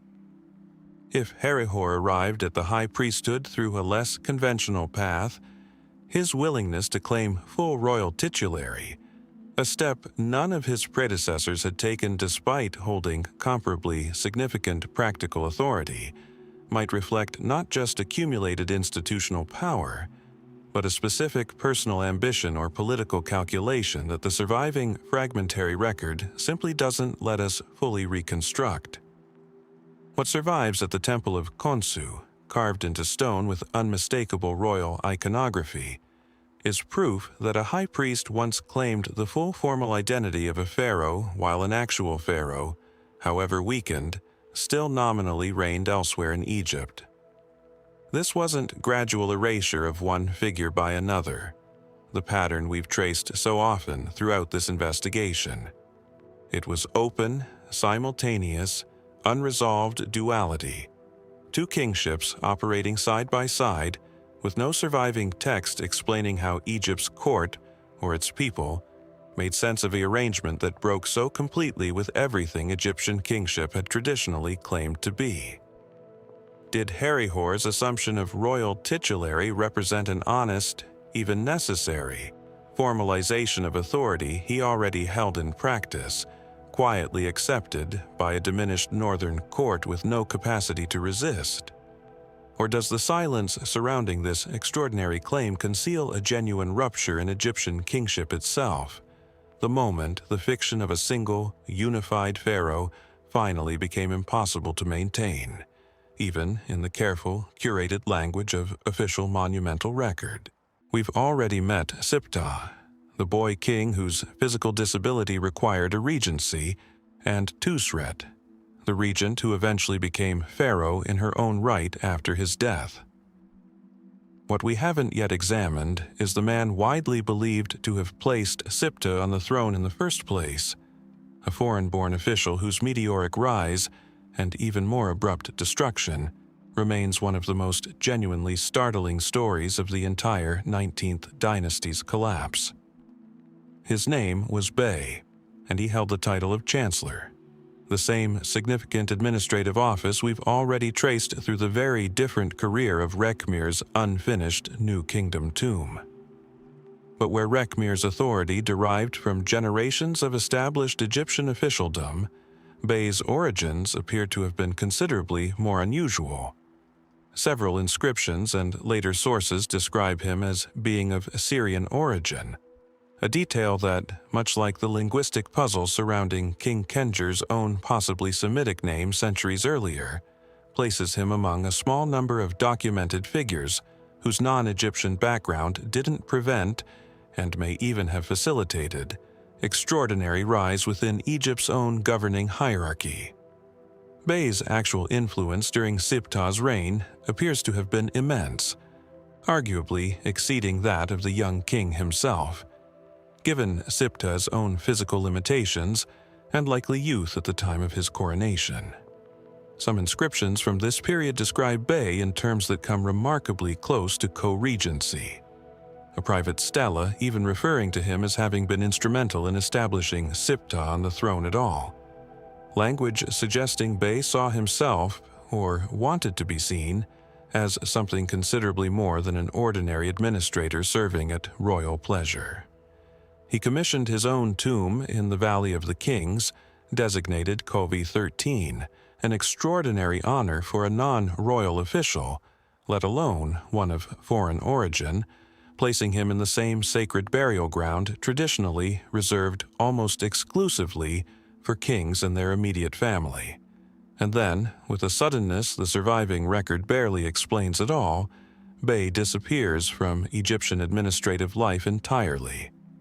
A single, striking papyrus fragment records his execution, describing him in harshly negative terms and referencing his death as ordered punishment, though the specific charges against him, and the exact political process that led to this dramatic reversal, are described with far less detail than the fact of his downfall itself.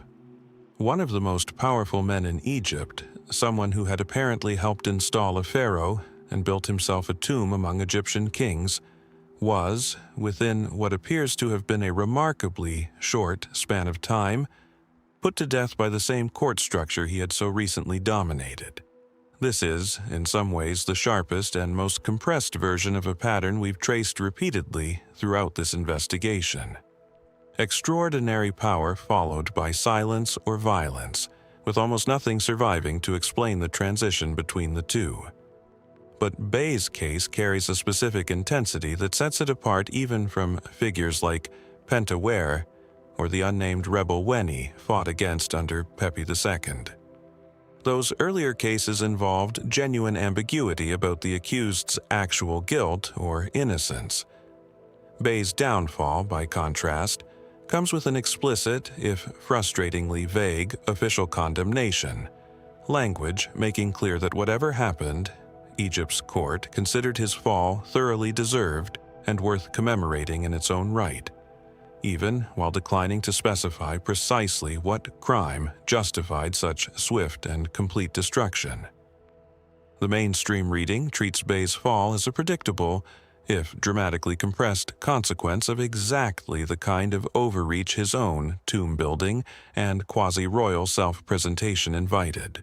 A foreign-born chancellor claiming influence approaching co-regency, commissioning a tomb among actual kings, was almost certainly going to generate resentment among Egypt's traditional elite, court factions, and possibly the royal family itself, particularly once Siptah, if he survived long enough, or Twosret, moving to consolidate her own authority following Siptah's death, had sufficient reason and opportunity to remove a rival whose accumulated power had become genuinely threatening to their own position. In this reading, Bey's execution wasn't mysterious so much as an entirely predictable court purge, the kind of consequence ambitious officials throughout history have faced when their reach exceeded what the existing power structure was ultimately willing to tolerate. But the specific timing invites a further question worth sitting with. If Bey had genuinely helped install Siptah on the throne, and if Twosret herself had risen through her own connection to this same royal circle, was his execution ordered during Siptah's own lifetime, suggesting the young king, or those actually controlling policy in his name, moved directly against their own apparent patron? Or did it occur after Siptah's death, as part of Twosret's own broader consolidation of power, positioning her subsequent, brief, independent reign as partly built upon the removal of a rival who might otherwise have continued exercising the same outsized influence he'd apparently held over her predecessor? The surviving evidence doesn't clearly establish which scenario applies, leaving Bey's downfall entangled with the same, broader uncertainty surrounding Twosret's own rise and eventual fall that we explored in the previous chapter of this investigation.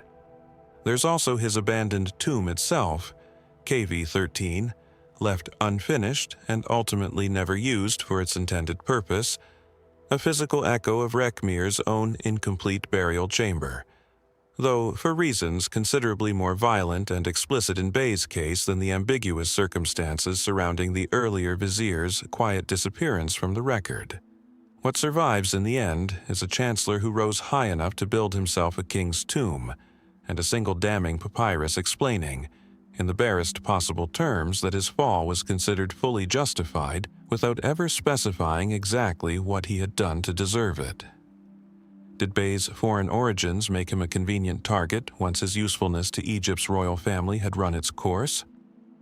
Or does his sudden, violent removal preserve the trace of a genuine struggle for control during one of the most unstable transitions in new kingdom history? A chancellor who reached for something closer to kingship itself, and paid for that ambition with the swiftest fall this investigation has yet uncovered? Picture the harbor at Byblos, the creak of ships against a stone quay, and an Egyptian envoy sitting for weeks with no ship willing to carry him home.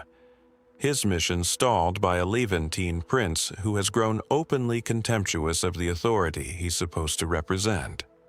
This scene, preserved in one of ancient Egypt's most vivid surviving literary documents, the report of Wenamun, brings us to a mystery embedded not in a broken monument or an erased tomb, but in the very identity of the king this humiliated envoy claimed to serve. Wenamun, an official associated with the Temple of Amen at Thebes, was dispatched to Byblos to secure cedar wood for the sacred bark of Amun, a routine enough mission on its surface. Echoing centuries of established Egyptian Levantine trade we've already traced through Neferhotep's own earlier diplomatic reach into this same region. But the text that survives describing Wenamun's journey reads nothing like the confident, triumphant tone of earlier Egyptian foreign accounts. Instead, it describes an Egyptian envoy treated with open skepticism by local rulers, robbed en route, and forced to endure a Biblian prince's pointed reminders that Egypt's former dominance over the Levant, the very empire whose unexplained withdrawal we examined earlier in this investigation, could no longer simply be assumed or invoked as leverage.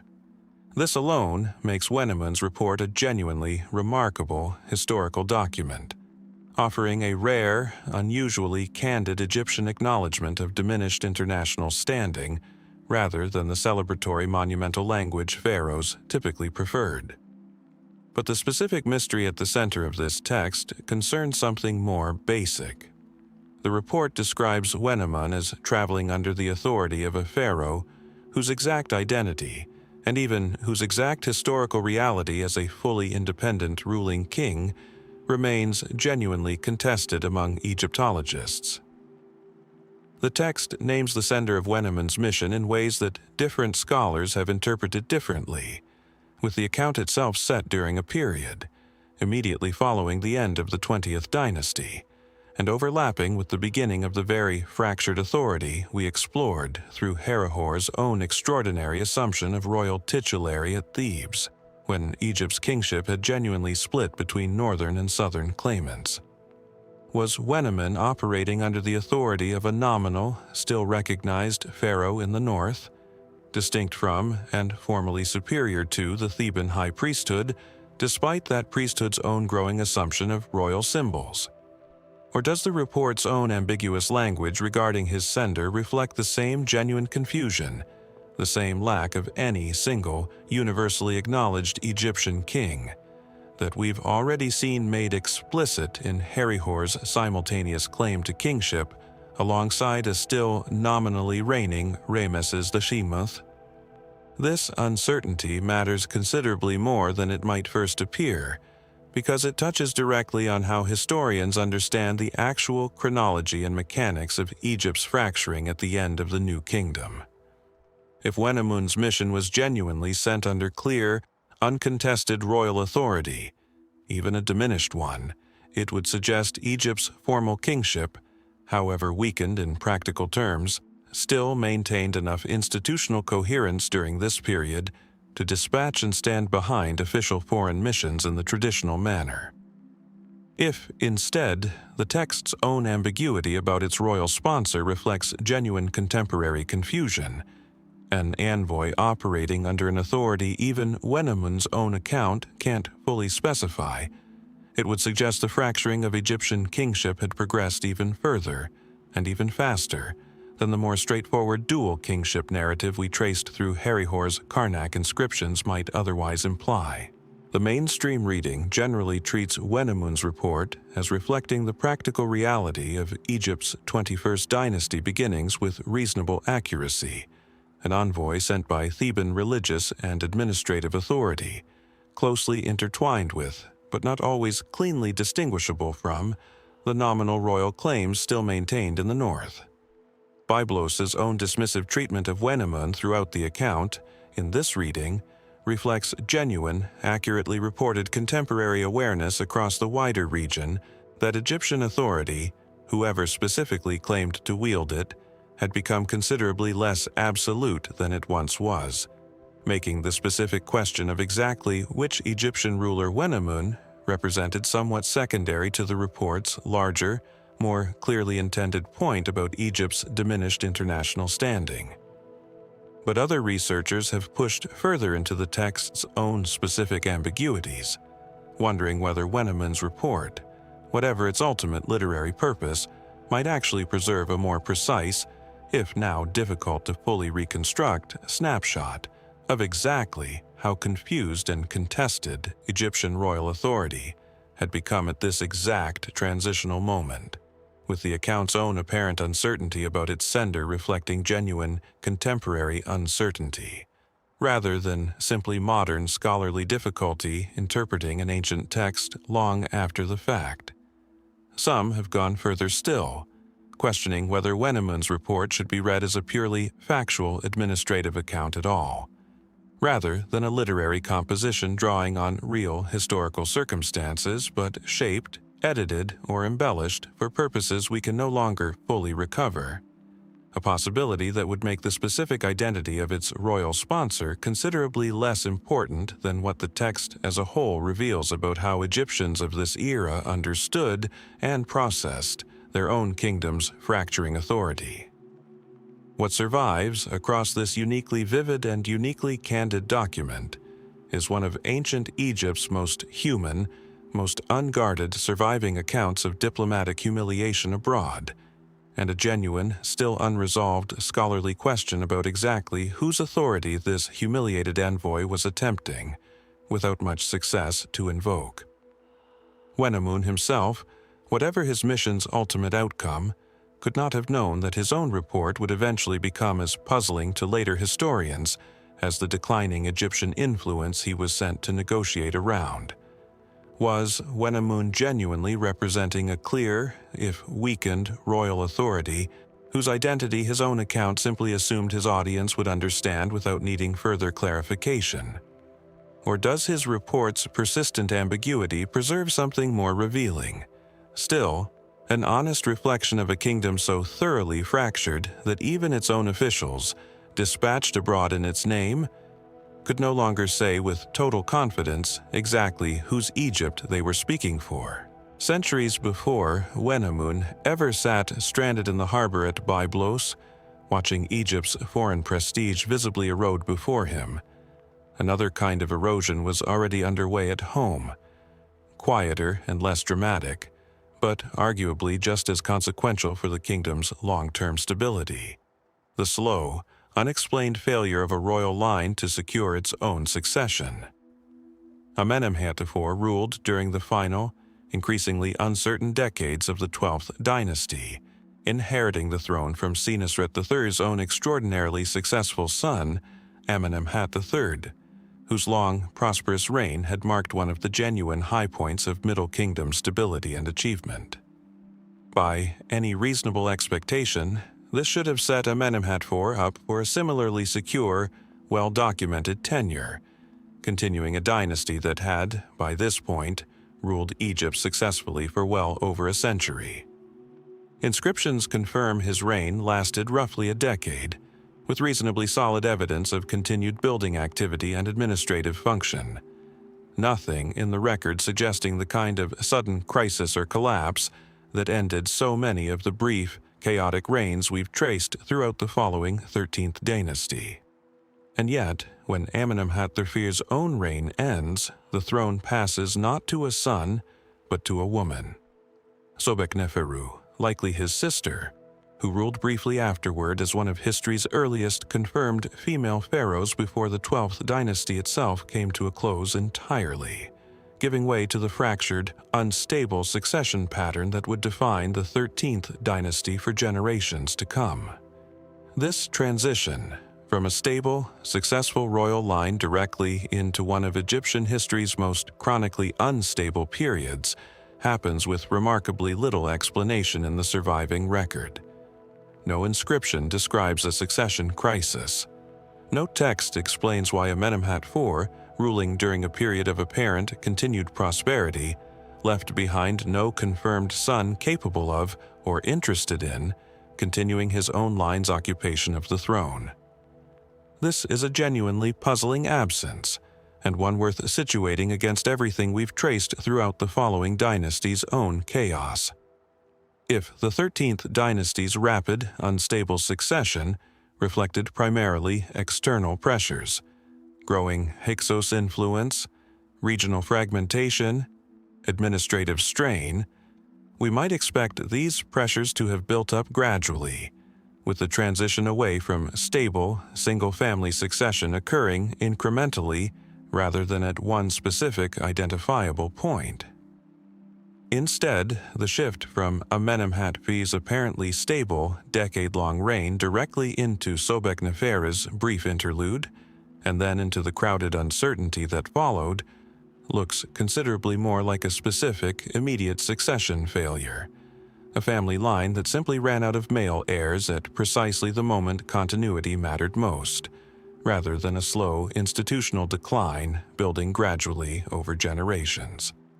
The most straightforward explanation treats this as a case of simple biological misfortune, the kind of demographic accident that could, and did, affect even the most powerful and successful royal families throughout history, regardless of their political or administrative competence.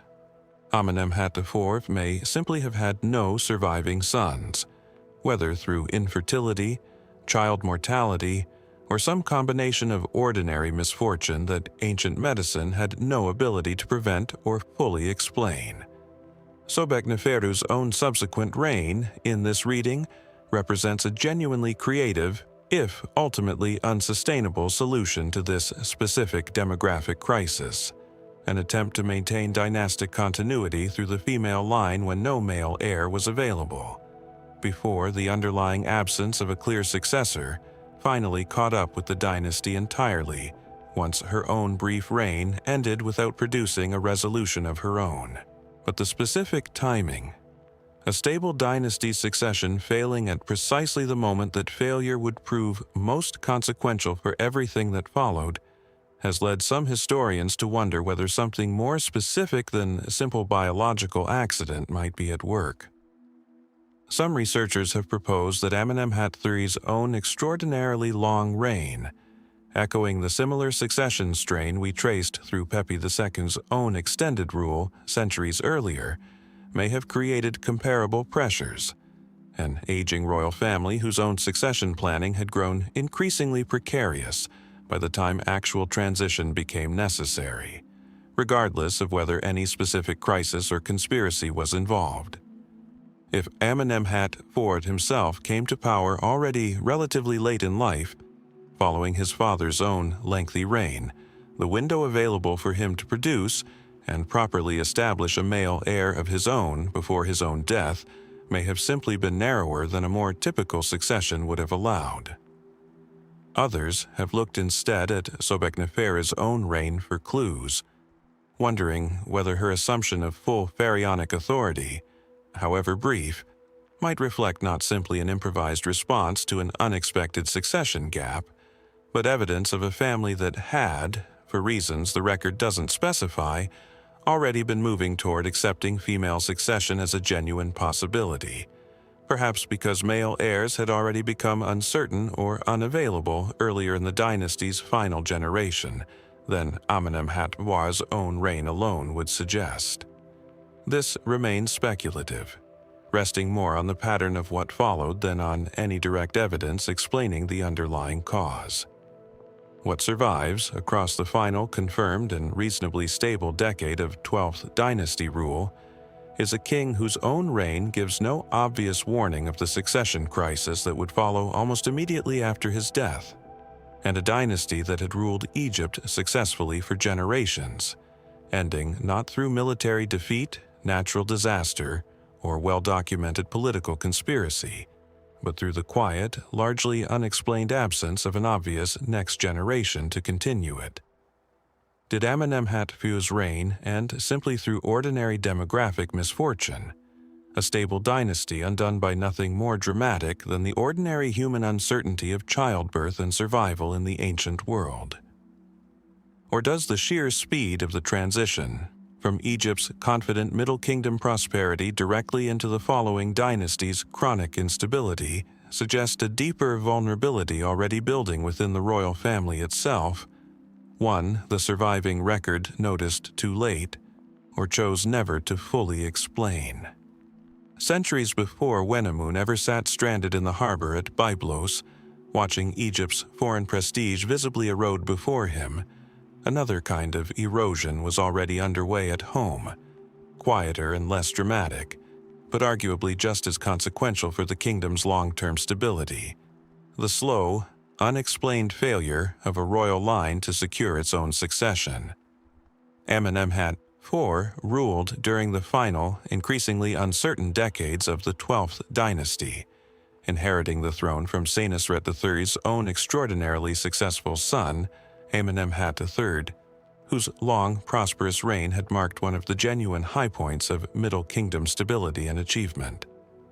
By any reasonable expectation, this should have set Amenemhat IV up for a similarly secure, well-documented tenure, continuing a dynasty that had, by this point, ruled Egypt successfully for well over a century. Inscriptions confirm his reign lasted roughly a decade, with reasonably solid evidence of continued building activity and administrative function, nothing in the record suggesting the kind of sudden crisis or collapse that ended so many of the brief, chaotic reigns we've traced throughout the following 13th dynasty.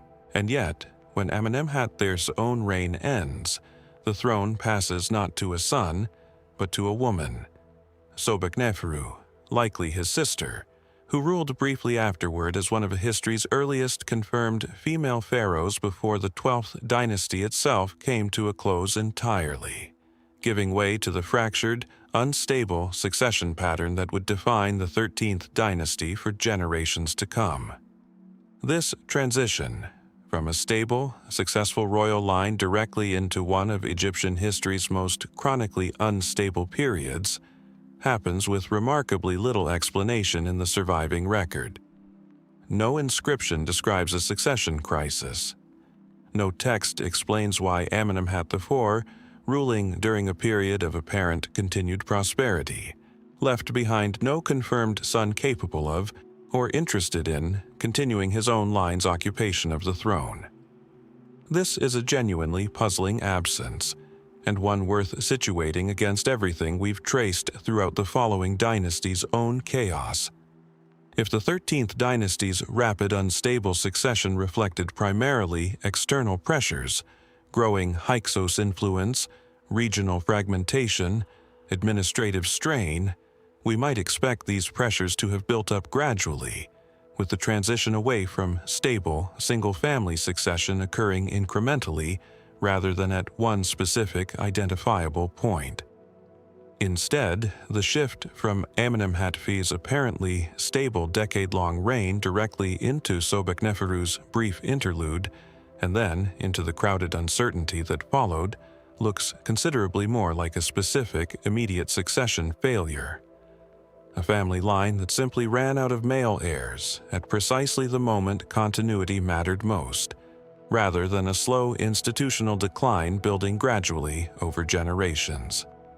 The most straightforward explanation treats this as a case of simple biological misfortune, the kind of demographic accident that could, and did, affect even the most powerful and successful royal families throughout history, regardless of their political or administrative competence. Amenemhat IV may simply have had no surviving sons, whether through infertility, child mortality, or some combination of ordinary misfortune that ancient medicine had no ability to prevent or fully explain. Sobekneferu's own subsequent reign, in this reading, represents a genuinely creative, if ultimately unsustainable, solution to this specific demographic crisis, an attempt to maintain dynastic continuity through the female line when no male heir was available, before the underlying absence of a clear successor finally caught up with the dynasty entirely, once her own brief reign ended without producing a resolution of her own. But the specific timing, a stable dynasty's succession failing at precisely the moment that failure would prove most consequential for everything that followed, has led some historians to wonder whether something more specific than simple biological accident might be at work. Some researchers have proposed that Amenemhat III's own extraordinarily long reign, echoing the similar succession strain we traced through Pepisu's own extended rule centuries earlier, may have created comparable pressures. An aging royal family whose own succession planning had grown increasingly precarious by the time actual transition became necessary, regardless of whether any specific crisis or conspiracy was involved. If Amenemhat IV himself came to power already relatively late in life, following his father's own lengthy reign, the window available for him to produce and properly establish a male heir of his own before his own death may have simply been narrower than a more typical succession would have allowed. Others have looked instead at Sobekneferu's own reign for clues, wondering whether her assumption of full pharaonic authority, however brief, might reflect not simply an improvised response to an unexpected succession gap, but evidence of a family that had, for reasons the record doesn't specify, already been moving toward accepting female succession as a genuine possibility, perhaps because male heirs had already become uncertain or unavailable earlier in the dynasty's final generation than Amenemhat II's own reign alone would suggest. This remains speculative, resting more on the pattern of what followed than on any direct evidence explaining the underlying cause. What survives across the final, confirmed, and reasonably stable decade of 12th dynasty rule is a king whose own reign gives no obvious warning of the succession crisis that would follow almost immediately after his death, and a dynasty that had ruled Egypt successfully for generations, ending not through military defeat, natural disaster, or well-documented political conspiracy, but through the quiet, largely unexplained absence of an obvious next generation to continue it. Did Amenemhat II's reign end simply through ordinary demographic misfortune, a stable dynasty undone by nothing more dramatic than the ordinary human uncertainty of childbirth and survival in the ancient world? Or does the sheer speed of the transition, from Egypt's confident Middle Kingdom prosperity directly into the following dynasty's chronic instability, suggest a deeper vulnerability already building within the royal family itself, one the surviving record noticed too late or chose never to fully explain. Some miles south of the sun-bleached causeways of Abydos, where the last chapter's silence still seems to hang in the desert air, the Nile bends gently past a stretch of land far less visited by travelers. Here, beneath the golden haze of the Egyptian afternoon, lies a smaller, quieter necropolis, one that guards a mystery not of monuments, but of absence. This is the story of Neferhotep II, a pharaoh whose name survives, but whose life and death remain almost entirely unwritten. Picture a single fragment of stone, no larger than a dinner plate, housed today in a modest corner of a museum collection. Its surface bears a partial cartouche, the oval seal that once identified Egypt's kings, and within it, faintly, the name Neferhotep. The rest of the inscription is gone, chipped away by time, or perhaps by something else entirely. It is one of the only physical traces we have of a ruler who, according to the fragmented records of the Turin king list, sat upon the throne of Egypt for a period so brief that some scholars debate whether it lasted mere months. Who was Neferhotep II? The 13th dynasty of Egypt, the era into which he was born, was itself a puzzle. Unlike the great dynasties before and after it, this period saw pharaoh succeed pharaoh with startling speed, some reigning for only a season, others vanishing from the record almost as quickly as they appear in it. Historians have long debated why. Was it a time of court intrigue, where power was seized and lost within the same year? Was it economic decline, weakening the central authority that once held Egypt together? Or was something else at work? Some deeper instability that the surviving texts simply never explain. Neferhotep II sits near the heart of this uncertainty. We know his name. We know roughly where he falls in the succession of kings. But beyond that, the record grows thin, and then it stops. No tomb bearing his name has ever been conclusively identified. No mortuary temple, no funerary inscriptions describing his triumphs, his family, or the manner of his passing, the very details Egyptian kings so carefully preserved for eternity. For a civilization so devoted to memory, so meticulous in recording the deeds of its rulers for the afterlife, this silence is unusual, deliberate even. Consider what we do know. Egyptologists studying the 13th dynasty have pieced together a fragile chronology using king lists compiled centuries after the events themselves. Lists copied and recopied by scribes who may have been working from damaged or incomplete sources. The Turin canon, our primary window into this period, is itself a papyrus in ruins, its columns torn and its ink faded in places beyond recovery. Names appear. Reign lengths appear beside them, sometimes just a number of months, sometimes nothing at all. Neferhotep II is one of these ghostly entries, present but unaccompanied by any of the context that might tell us who he truly was. Some historians offer a straightforward explanation. The 13th dynasty, they argue, was simply a chaotic transitional period, and Neferhotep II was one of many minor rulers swept up in its turbulence, a placeholder king, perhaps installed by competing factions within the royal court, who held the throne only long enough to be recorded and then forgotten. In an age when Egypt's unity was fraying, a short and unremarkable reign would hardly be surprising. And yet this explanation, however reasonable, does not fully satisfy those who have spent years combing through the surviving fragments. Why, they ask, would a ruler leave behind no cartouche stonework beyond a single broken piece?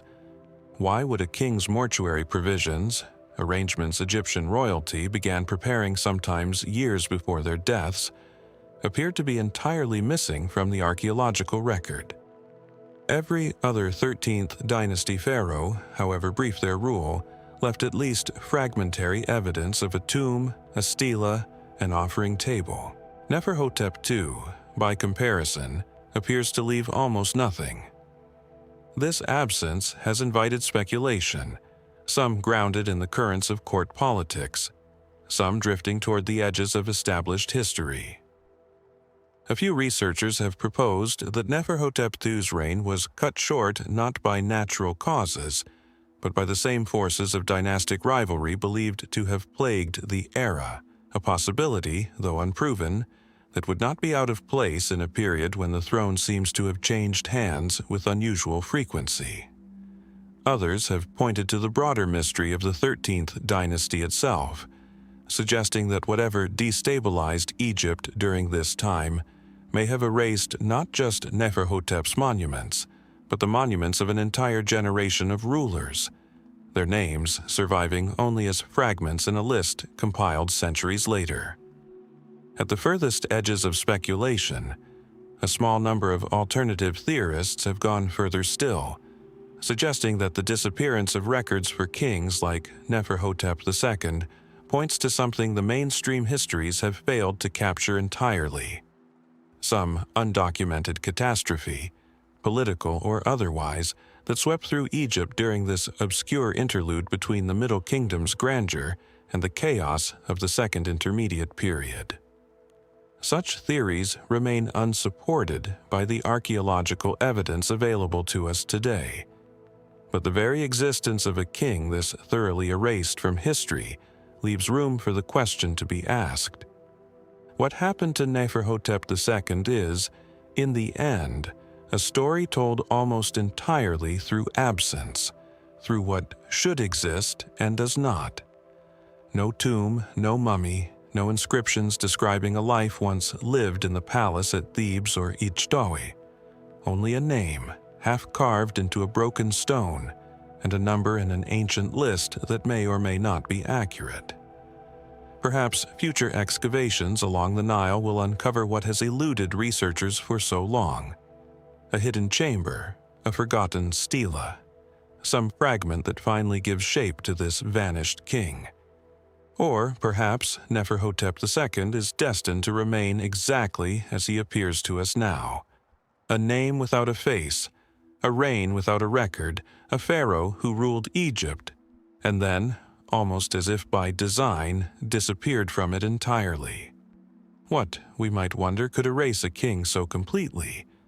And what else from this shadowed chapter of Egypt's past still waits, unseen, beneath the sand? That single fragment of stone, half carved and unreadable, was not the only ancient object to preserve a name while erasing its story.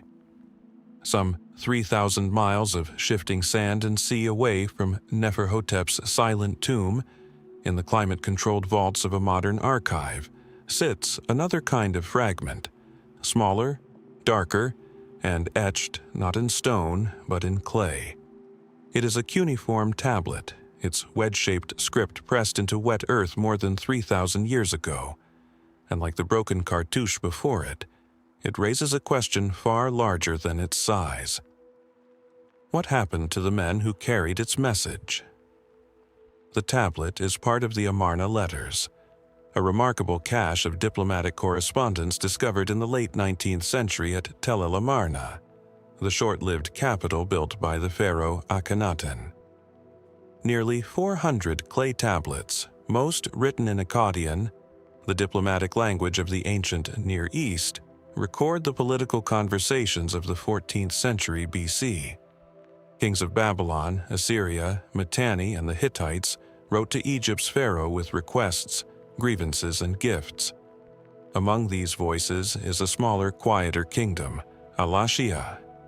Where exactly was Alashiya? Even this much has not been settled beyond dispute. Most scholars today identify it with the island of Cyprus, rich in copper and strategically placed along the Mediterranean's eastern trade routes. Its ruler, addressing the pharaoh as an equal, wrote of the copper he sent to Egypt, sometimes in staggering quantities, and of the ships, timber, and ivory that moved between the two lands. The letters describe a diplomatic relationship, cordial, transactional, occasionally strained by suspicion of piracy or delayed shipments. On the surface, it reads like ordinary statecraft, the kind that occupied ancient courts for centuries. But within this modest archive lies a thread that trails off into nothing. One letter, sent from the Alashiyan king, references an Egyptian diplomatic mission, envoys dispatched to his court, tasked with matters significant enough to warrant royal correspondence. It is a passing reference, almost incidental, the sort of detail we might expect to find echoed elsewhere in the historical record. A mission of that nature should have left traces.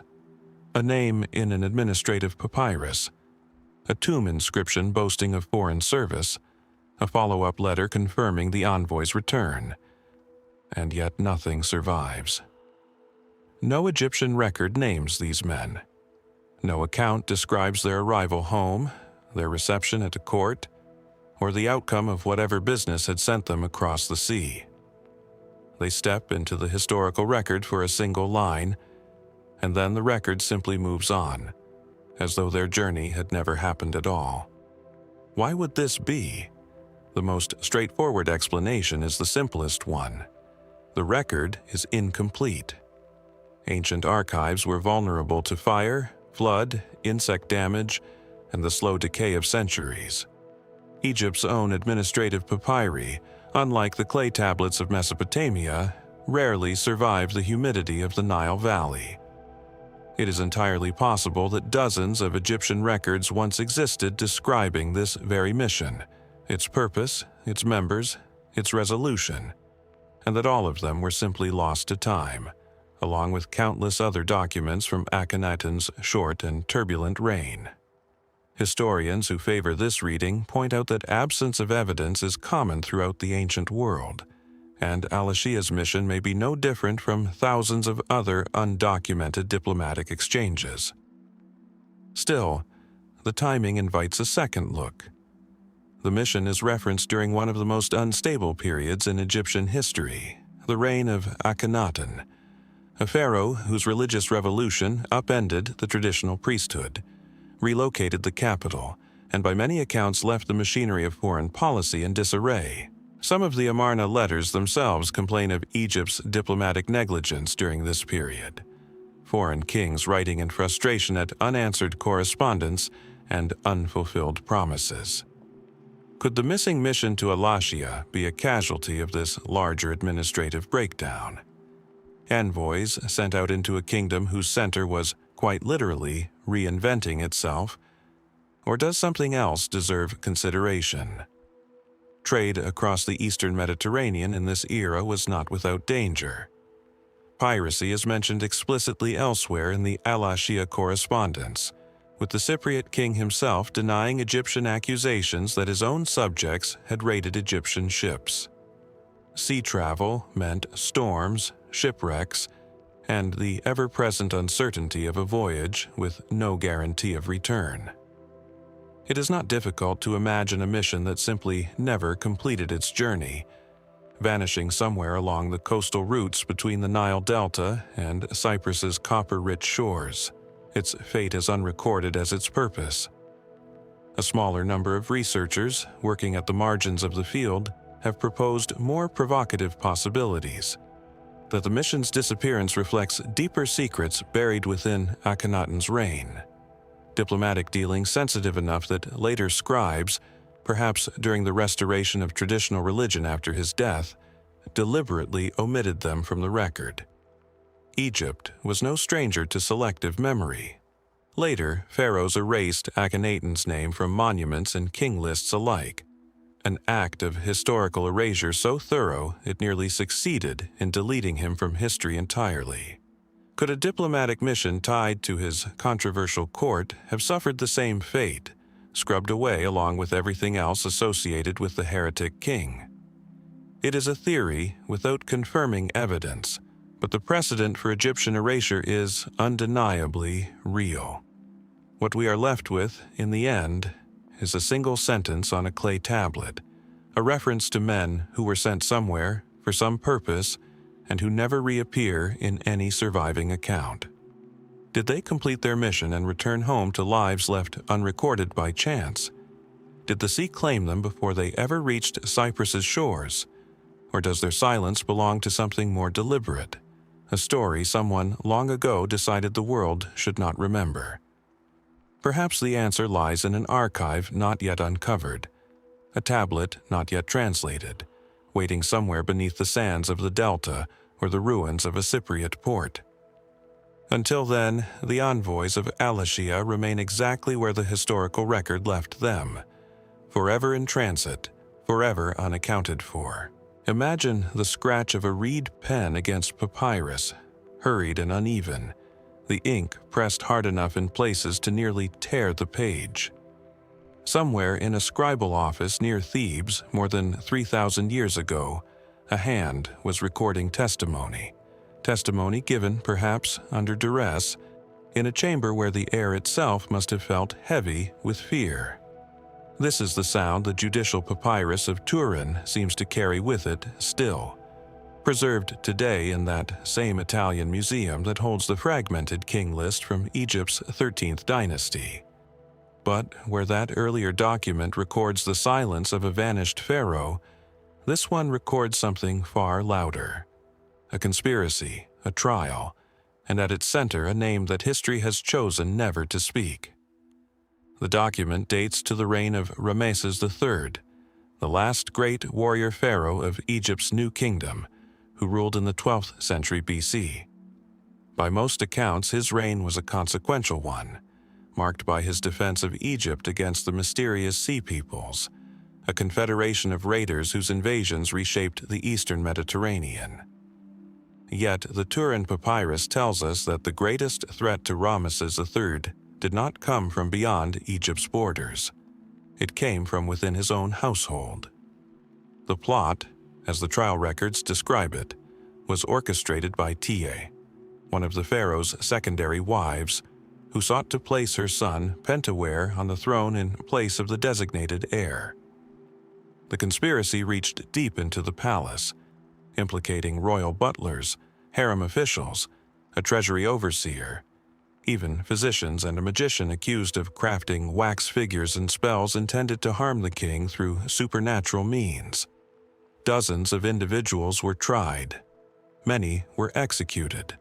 Some, the records tell us, were permitted or compelled to take their own lives. And Ramesses III himself? The trial records suggest he did not survive to see its conclusion, though for decades scholars debated whether he had been assassinated outright or died before the plot could succeed. That question, remarkably, found an answer only in recent years, when a modern forensic examination of the pharaoh's mummy revealed a deep wound across his throat, consistent with a blade. The so-called Harem conspiracy was not simply a failed coup, but a successful assassination, one that had waited more than 3,000 years to be confirmed by science rather than scripture. It stands as one of the rare instances where a specific ancient Egyptian mystery has moved decisively from speculation into established fact. But even as the fate of the king was resolved, another figure within the same trial records remains stubbornly, deliberately obscured. Throughout the Turin Papyrus, certain conspirators are not named. Instead, the scribes refer to them using constructed epithets, insults transformed into identities, names replaced with phrases meaning something closer to the great criminal or the one deserving death. This was not an accident of translation.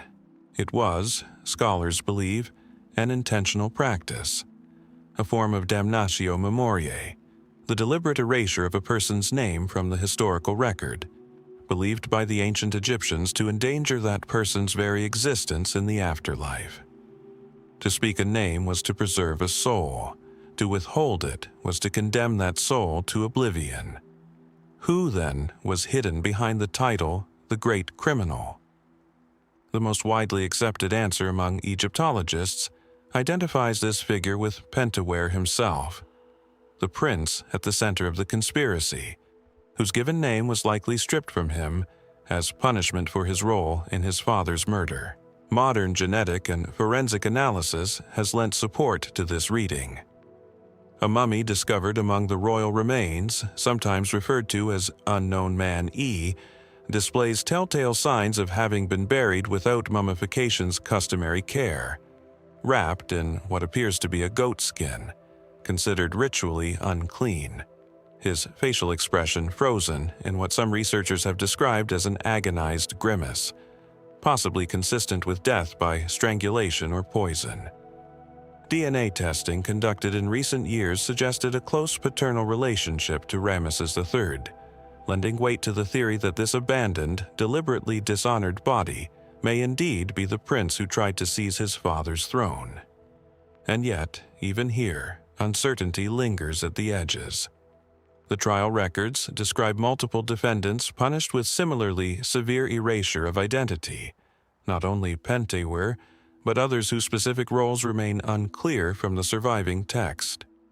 Could the great criminal refer to someone else entirely, a conspirator of equal or greater significance whose actions were considered too dangerous even to summarize? Some researchers have questioned whether Unknown Man E's identity is truly settled, noting that certainty in ancient forensic identification is difficult to achieve beyond reasonable doubt, and that the goatskin burial, however suggestive, does not by itself confirm a name. There is something particularly unsettling about a punishment designed not merely to end a life, but to erase the very possibility of being remembered. The ancient Egyptians left behind a civilization obsessed with permanence. Pyramids meant to outlast empires, spells meant to guarantee eternal life, names carved into stone precisely so they would never be forgotten. And here, within that same civilization, we find its inverse, a deliberate, calculated act of forgetting, so thorough that 3,000 years later we are still left asking who, exactly, this great criminal was meant to be. Was it Pentawere, punished so completely that even his name could not follow him into the afterlife? Or does the true identity of Ramesses III's most dangerous enemy remain, like so much else from this trial, locked away in a language of silence the ancient scribes intended us never to translate? That same tension between memory and erasure, a name preserved only to be stripped of meaning, surfaces again in a very different corner of the Amarna archive. Not in the burial chambers of the Valley of the Kings, but in the sun-scorched hill country of ancient Canaan, where Egyptian authority once extended across a network of vassal cities bound to the pharaoh by treaty, tribute, and watchful correspondence. Among the hundreds of cuneiform letters exchanged between these client kings and the Egyptian court, one name appears again and again, a name that belonged not to a king but to a man wielding power on Egypt's behalf, and whose ultimate fate the historical record simply lets go of. His name was Yanhamu.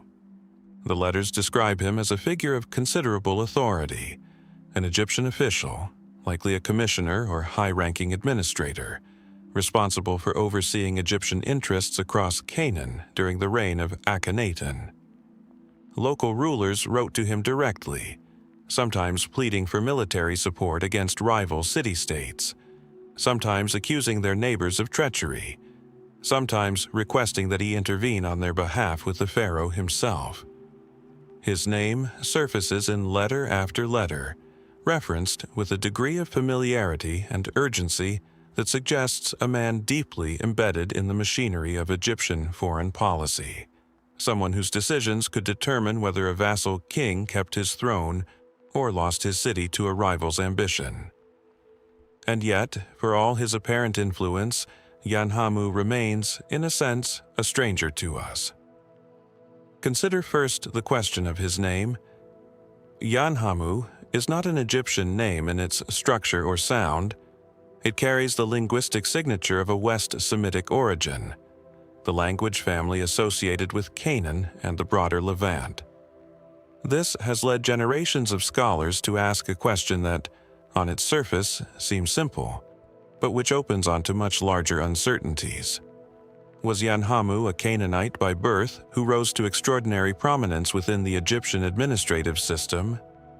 Or was he an Egyptian official who had simply adopted or been given a Semitic name, perhaps reflecting years spent living and working among the very populations he governed? The mainstream explanation, favored by many historians, holds that Yanhamu was likely a Canaanite, or a man of mixed heritage who had been absorbed into Egypt's imperial bureaucracy, a practice not without precedent. Egypt's New Kingdom empire depended on administrators who understood the language, customs, and political rivalries of its foreign territories, and a locally connected official would have offered clear advantages over one sent from the Nile Valley with no regional ties. Under this reading, Yanhamu represents something quietly remarkable.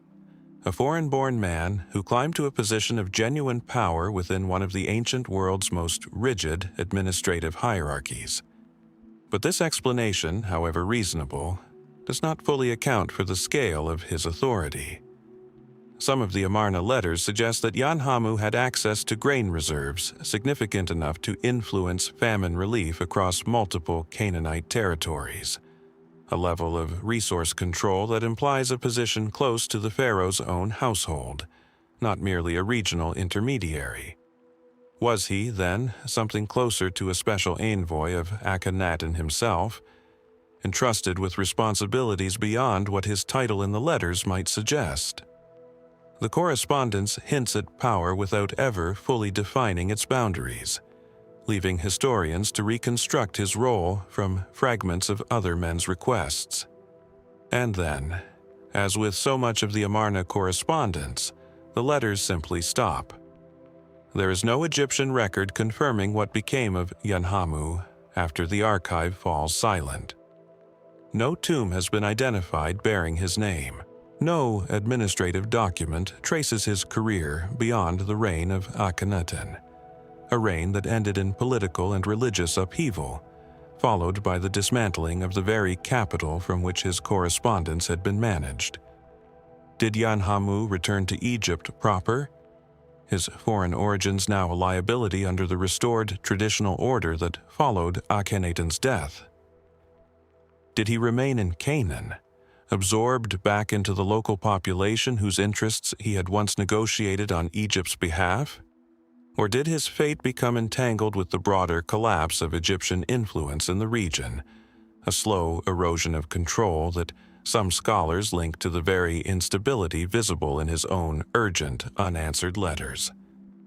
A smaller number of researchers have proposed more pointed theories that Yanhamu's dual identity, straddling two civilizations at a moment of political fracture, may have made him a casualty of the same suspicion and realignment that reshaped Egypt's court after Akhenaten's death.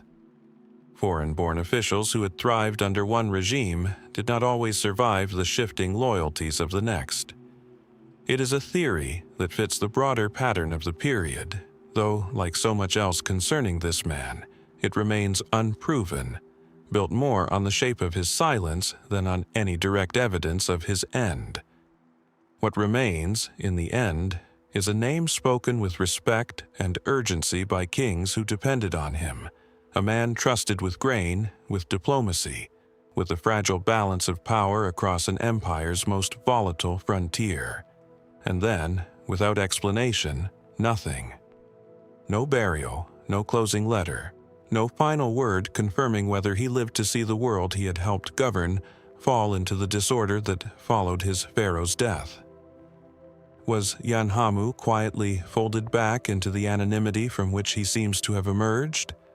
Or does his story end somewhere in the wreckage of Akhenaten's collapsing world, unrecorded because no one remained who thought to write it down? 2 decades would pass after Akhenaten's death before another administrator's disappearance would leave historians asking questions strikingly similar to those posed by Yanhamu's vanished trail. This time, the setting shifts far south of the delta and the Canaanite hill country to the granite cliffs and temple ruins of Nubia, the vast territory south of Egypt's first cataract, governed for centuries by a uniquely powerful office known as the King's Son of Cush, or Viceroy of Nubia. Carved into the rock at sites like Amada and Aksha, the titles and names of these viceroys once stood as permanent declarations of Egyptian authority over a resource-rich frontier. One name among them, inscribed and then conspicuously altered, belongs to a man called Panesi. Panesi served as viceroy of Kush during the closing years of the 19th dynasty under Ramesses III, in a period now recognized by historians as one of the most turbulent in Egyptian history, the twilight of the New Kingdom, when central authority was fracturing and regional power brokers were beginning to act with a degree of independence unthinkable in earlier centuries. As viceroy, Panesi commanded not only Nubia's administration but, crucially, its garrisoned troops, an army answerable to him directly, stationed along Egypt's southern frontier and, at points, deployed north into Egypt itself. It is this military dimension of his office that transforms Panesi from a distant administrator into one of the more genuinely unsettling figures of the era. Inscriptions and later documents suggest that Panesi marched his Nubian forces north into Upper Egypt, seemingly at the request of the king, during a period of internal conflict at Thebes. Temple records at Karnak show signs of violence and destruction dating to this period, damage some Egyptologists have directly attributed to Panesi's soldiers.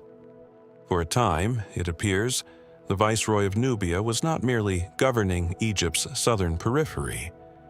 He was operating as a military force within Egypt's own heartland, entangled in a conflict whose full shape remains difficult to reconstruct from the surviving evidence. And then, abruptly, Panesi is gone. Following this period of conflict, his name disappears from Egyptian records entirely. He is not mentioned in later Theban documents. No account describes his death, his retirement, or his removal from office through any formal process. Instead, the historical trail simply relocates southward. Inscriptions bearing his name have been identified far up the Nile, in Nubia itself, notably at a site associated with the fortress town of Aniba, suggesting that Panesi, for reasons never explained in any surviving text, withdrew from Egypt and remained in the southern territory he had once governed on the pharaoh's behalf, seemingly beyond the reach of royal authority for the remainder of his life. Why would one of Egypt's most powerful military commanders simply retreat to the frontier and vanish from official memory?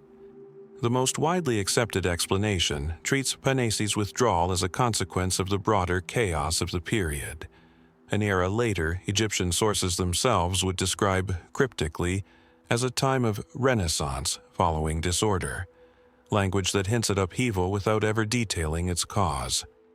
Under this reading, Panesi's intervention in Thebes may have placed him on the losing side of a factional struggle, perhaps against Herihor, the powerful general and high priest who would soon assume unprecedented authority in Upper Egypt. Having overreached, or having become a liability to the shifting balance of power at court, Panesi may have simply chosen, or been forced, to retreat to the one territory where his authority remained secure, Nubia itself, far beyond the reach of a weakening central government. This explanation fits comfortably within what we know of the period's instability, and yet it leaves important questions unresolved. If Panesi fell from favor, why does no Egyptian record explicitly condemn him, strip him of his titles, or replace him with a formally appointed successor in the manner customary for disgraced officials? His name, notably, does not appear to have suffered the deliberate erasure inflicted on figures like Ramesses III's great criminal. He is not damned in the historical record, he is simply absent from it, as though Egypt's scribes had nothing left to say about a man who had, quite literally, moved beyond their jurisdiction. A number of scholars have proposed a more striking possibility, that Panesi did not merely retreat to Nubia, but effectively continued to govern it as an independent or semi-independent power, a viceroy who, in the vacuum left by Egypt's fracturing central authority, became something closer to a regional ruler answerable to no one. If true, this would mean that for a period at the very end of the New Kingdom, Egypt's southern frontier was not governed by the pharaoh at all, but by a former royal official who had quietly transformed his provincial post into a personal domain, a transition of power so gradual and so undocumented that no ancient scribe seems to have thought it worth explicitly recording. Later, Egyptian texts referring to hostilities with Nubia during this period only deepened the ambiguity, hinting at ongoing tension between Thebes and the south without ever naming Panesi directly as its source. Was he remembered as an enemy too dangerous to name, in the same tradition of erasure we've already encountered? Or had he simply become, by the time these later records were composed, a figure already fading from institutional memory, his final years spent governing a fortress town far from the political struggles that had once defined his career? What became of Panesi in his last years remains, like so much of this turbulent period, a matter of inference rather than record. Did he die peacefully in the province he had come to command in all but name? Or does his story conceal a quieter rebellion?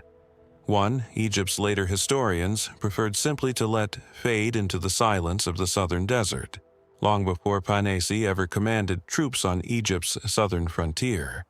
Another man had already learned how easily power in the Egyptian court could be won, wielded, and ultimately forgotten. His name was Ai, and to understand the mystery that surrounds him, we must step back into the same fractured world that produced the Amarna letters, the vanished envoys of Alashiya, and the disappearance of Yanhamu, for Ai was not a distant witness to that world. He was one of its architects. Deep within the Valley of the Kings lies a small, unassuming tomb, numbered KV 23, tucked into a side valley separate from the main cluster of royal burials. Its painted ceiling, faded but still legible, depicts a sky filled with astronomical figures, and its walls once bore scenes befitting a king who had reached the very summit of Egyptian power. This is the tomb of A, fourth successor in the tumultuous line of rulers that followed Akhenaten's religious revolution, a man who served as a trusted advisor to Tutankhamun, and who, upon that young king's early and still debated death, ascended to the throne of Egypt himself. By any measure available to us, A's rise was extraordinary. Inscriptions from earlier in his career identify him as God's father, a title suggesting deep influence within the royal household, quite possibly indicating a familial connection to Queen Tai, principal wife of Amenemhat III and mother of Akhenaten himself. He held the position of vizier under Tutankhamun, effectively managing the machinery of state during the reign of a king who ascended the throne as a child. And when Tutankhamun died without an heir, it was A who appeared, remarkably, in funerary artwork performing the sacred opening of the mouth ceremony for the deceased pharaoh, a ritual role traditionally reserved for the successor, a visual proclamation that I, not any rival claimant, would inherit Egypt's throne. His reign was brief, lasting perhaps only 4 years, and by conventional historical accounts, unremarkable in its immediate aftermath. Succeeded by the general Horemheb, who would go on to rule for decades and lay the groundwork for the 19th dynasty to come. On the surface, this looks like an orderly transition of power within a court, managing the delicate aftermath of the Amarna period's religious upheaval. And yet, when we turn to Egypt's later king lists, the carefully curated inscriptions through which subsequent pharaohs recorded their legitimate predecessors, I is nowhere to be found. The Abydos king list, commissioned under Seti I, moves directly from Amenemhat III to Horemheb, skipping not only I, but Akhenaten, Tutankhamun, and the brief reign of I's immediate successor's predecessor entirely.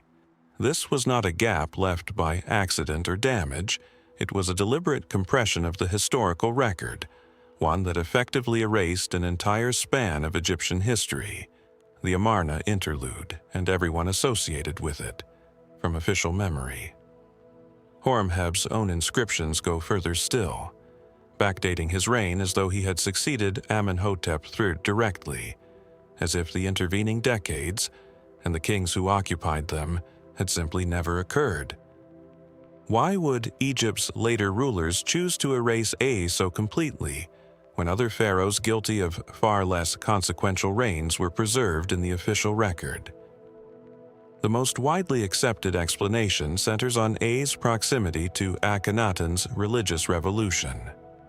Having served within Akhenaten's court, and having presided over Tutankhamun's restoration of traditional worship without fully distancing himself from the Amarna period's controversial legacy, A may have remained tainted, in the eyes of subsequent rulers, by association with the religious experiment that Egypt's priesthood was determined to erase from memory. Horemheb, positioning himself as the true restorer of Egyptian order, had every political incentive to present his own reign as an unbroken continuation of pre-Amarna legitimacy, a narrative that left no room for Tutankhamun or Akhenaten himself. But this explanation, while broadly persuasive, does not fully account for certain unresolved details. Some scholars have pointed to inscriptions suggesting tension, or even open rivalry, between A and Horemheb during Tutankhamun's reign. Two powerful men, both positioned to inherit the throne, only one of whom ultimately succeeded in doing so twice removed. Was A's exclusion from the king lists simply a matter of religious cleanup, or did it also serve to legitimize Horemheb's own claim by erasing a competitor's dynasty entirely? The tomb of A itself shows signs of deliberate damage. His cartouches hacked out, his image defaced in a manner consistent with intentional erasure rather than natural decay, an act some Egyptologists attribute directly to agents of Horemheb. A smaller number of researchers have gone further, suggesting that the speed and thoroughness of A's erasure implies something beyond ordinary political rivalry, that the true circumstances of Tutankhamun's death, still debated by modern forensic examination, may have cast a shadow over A's legitimacy that later Egyptians preferred to bury rather than record. It remains a theory without confirming evidence, resting more on the suspicious silence surrounding Tutankhamun's final years than on any direct accusation preserved in ancient text. What we are left with is a pharaoh who reached the very peak of Egyptian power, performed the sacred rites for a king whose death remains contested, and was then, within a generation, deliberately written out of his own civilization's memory. Was A's disappearance from the king lists simply the price of association with a discredited religious era? Or does his tomb, its cartouches broken and defaced, hold the trace of a deeper rivalry, one Egypt's official history decided the world was never meant to fully understand? There is a particular kind of silence that settles over an investigation once the physical evidence has been fully examined and still refuses to yield an answer. We have seen it now several times in this exploration, in a broken cartouche, in an unanswered letter, in a name deliberately struck from stone. Let us sit with that silence once more, because it returns us, fittingly, to where we left off. A small wooden coffin fragment, and the woman whose partial name it still carries. The fragment belongs today to a modest collection of New Kingdom funerary objects, its provenance recorded with the imprecision typical of pieces acquired in Egyptology's earlier, less rigorous decades. What survives of its hieroglyphic inscription identifies its owner by a single title: a chantress, a temple musician dedicated to the service of a specific deity's cult, a respectable, unremarkable position held by many women of reasonably good standing throughout the New Kingdom. Her name, so far as it can be reconstructed from the damaged text, was Tamwadji. Beyond this, the record offers little certainty, and considerable contradiction. Why should a woman of modest religious standing warrant this kind of scrutiny at all? The trouble begins with the dating. Certain stylistic elements of the fragment, the rendering of accompanying deities, particular conventions in the funerary text, suggest a origin in the late 18th dynasty, placing Temmwadzi's life somewhere near the Amarna period or its immediate aftermath. Yet other features, including specific spelling conventions and the treatment of one recurring epithet, more closely resemble Ramesside-era craftsmanship, a discrepancy that could span a century or more. Such disagreements are not unusual in Egyptological dating, where workshop variation and the reuse of older templates often blur period boundaries. But in this case, repeated re-examination has failed to produce anything resembling consensus. Then there is the damage. Sections of the inscription bearing Temmwadzi's name and titles show clear signs of deliberate alteration. Not the gradual wear of age, but the targeted removal Egyptologists associate with intentional erasure. We have encountered this practice before in this investigation. In the silencing of Ramesses III's great criminal, in the systematic exclusion of A from Egypt's later king lists. Why would a temple musician, occupying a position of religious service rather than political consequence, be subjected to the same treatment ordinarily reserved for disgraced conspirators and inconvenient kings? The straightforward explanation is an unglamorous one. Coffins were valuable, and their materials were frequently recycled across generations, a practical reality in a society where quality funerary goods were expensive and family fortunes could decline. Under this reading, Temmwadzi's name was simply scraped away to accommodate a later burial, her erasure a matter of economy rather than intention, her memory lost to nothing more sinister than the ordinary churn of reused property.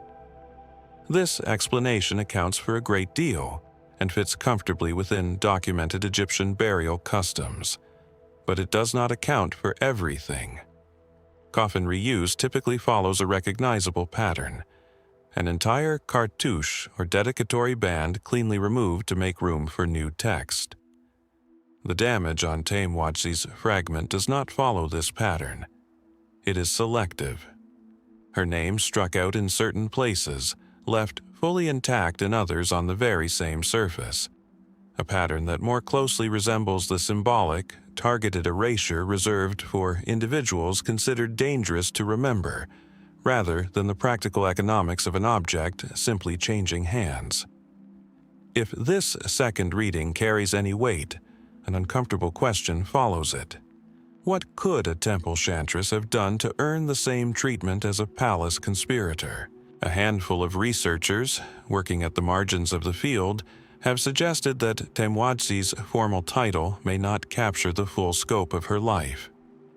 Temple personnel often maintained close ties to the elite families who funded their positions, and such proximity could just as easily become a liability as a privilege when court politics turned volatile. It is not difficult to imagine a woman in her position becoming entangled in, or simply inconvenient to, a conflict she had no real power to influence. No surviving text confirms this. No account describes what her presence might once have meant to the household she served, or why her name, specifically, needed to be unmade. What we are left with, in the end, is exactly what we began with: a fragment of painted wood, a name half erased by hands whose reasoning is lost to us, and a woman who appears in the archaeological record only long enough to raise questions the evidence cannot yet resolve. Was Temmwadzi simply the casualty of an ordinary, practical reuse, her coffin reclaimed by an unrelated family generations later? Or does her selectively damaged name belong to the same current of deliberate forgetting that we have traced through conspirators, princes, and kings? A current that in her case carried away every trace of explanation along with her identity.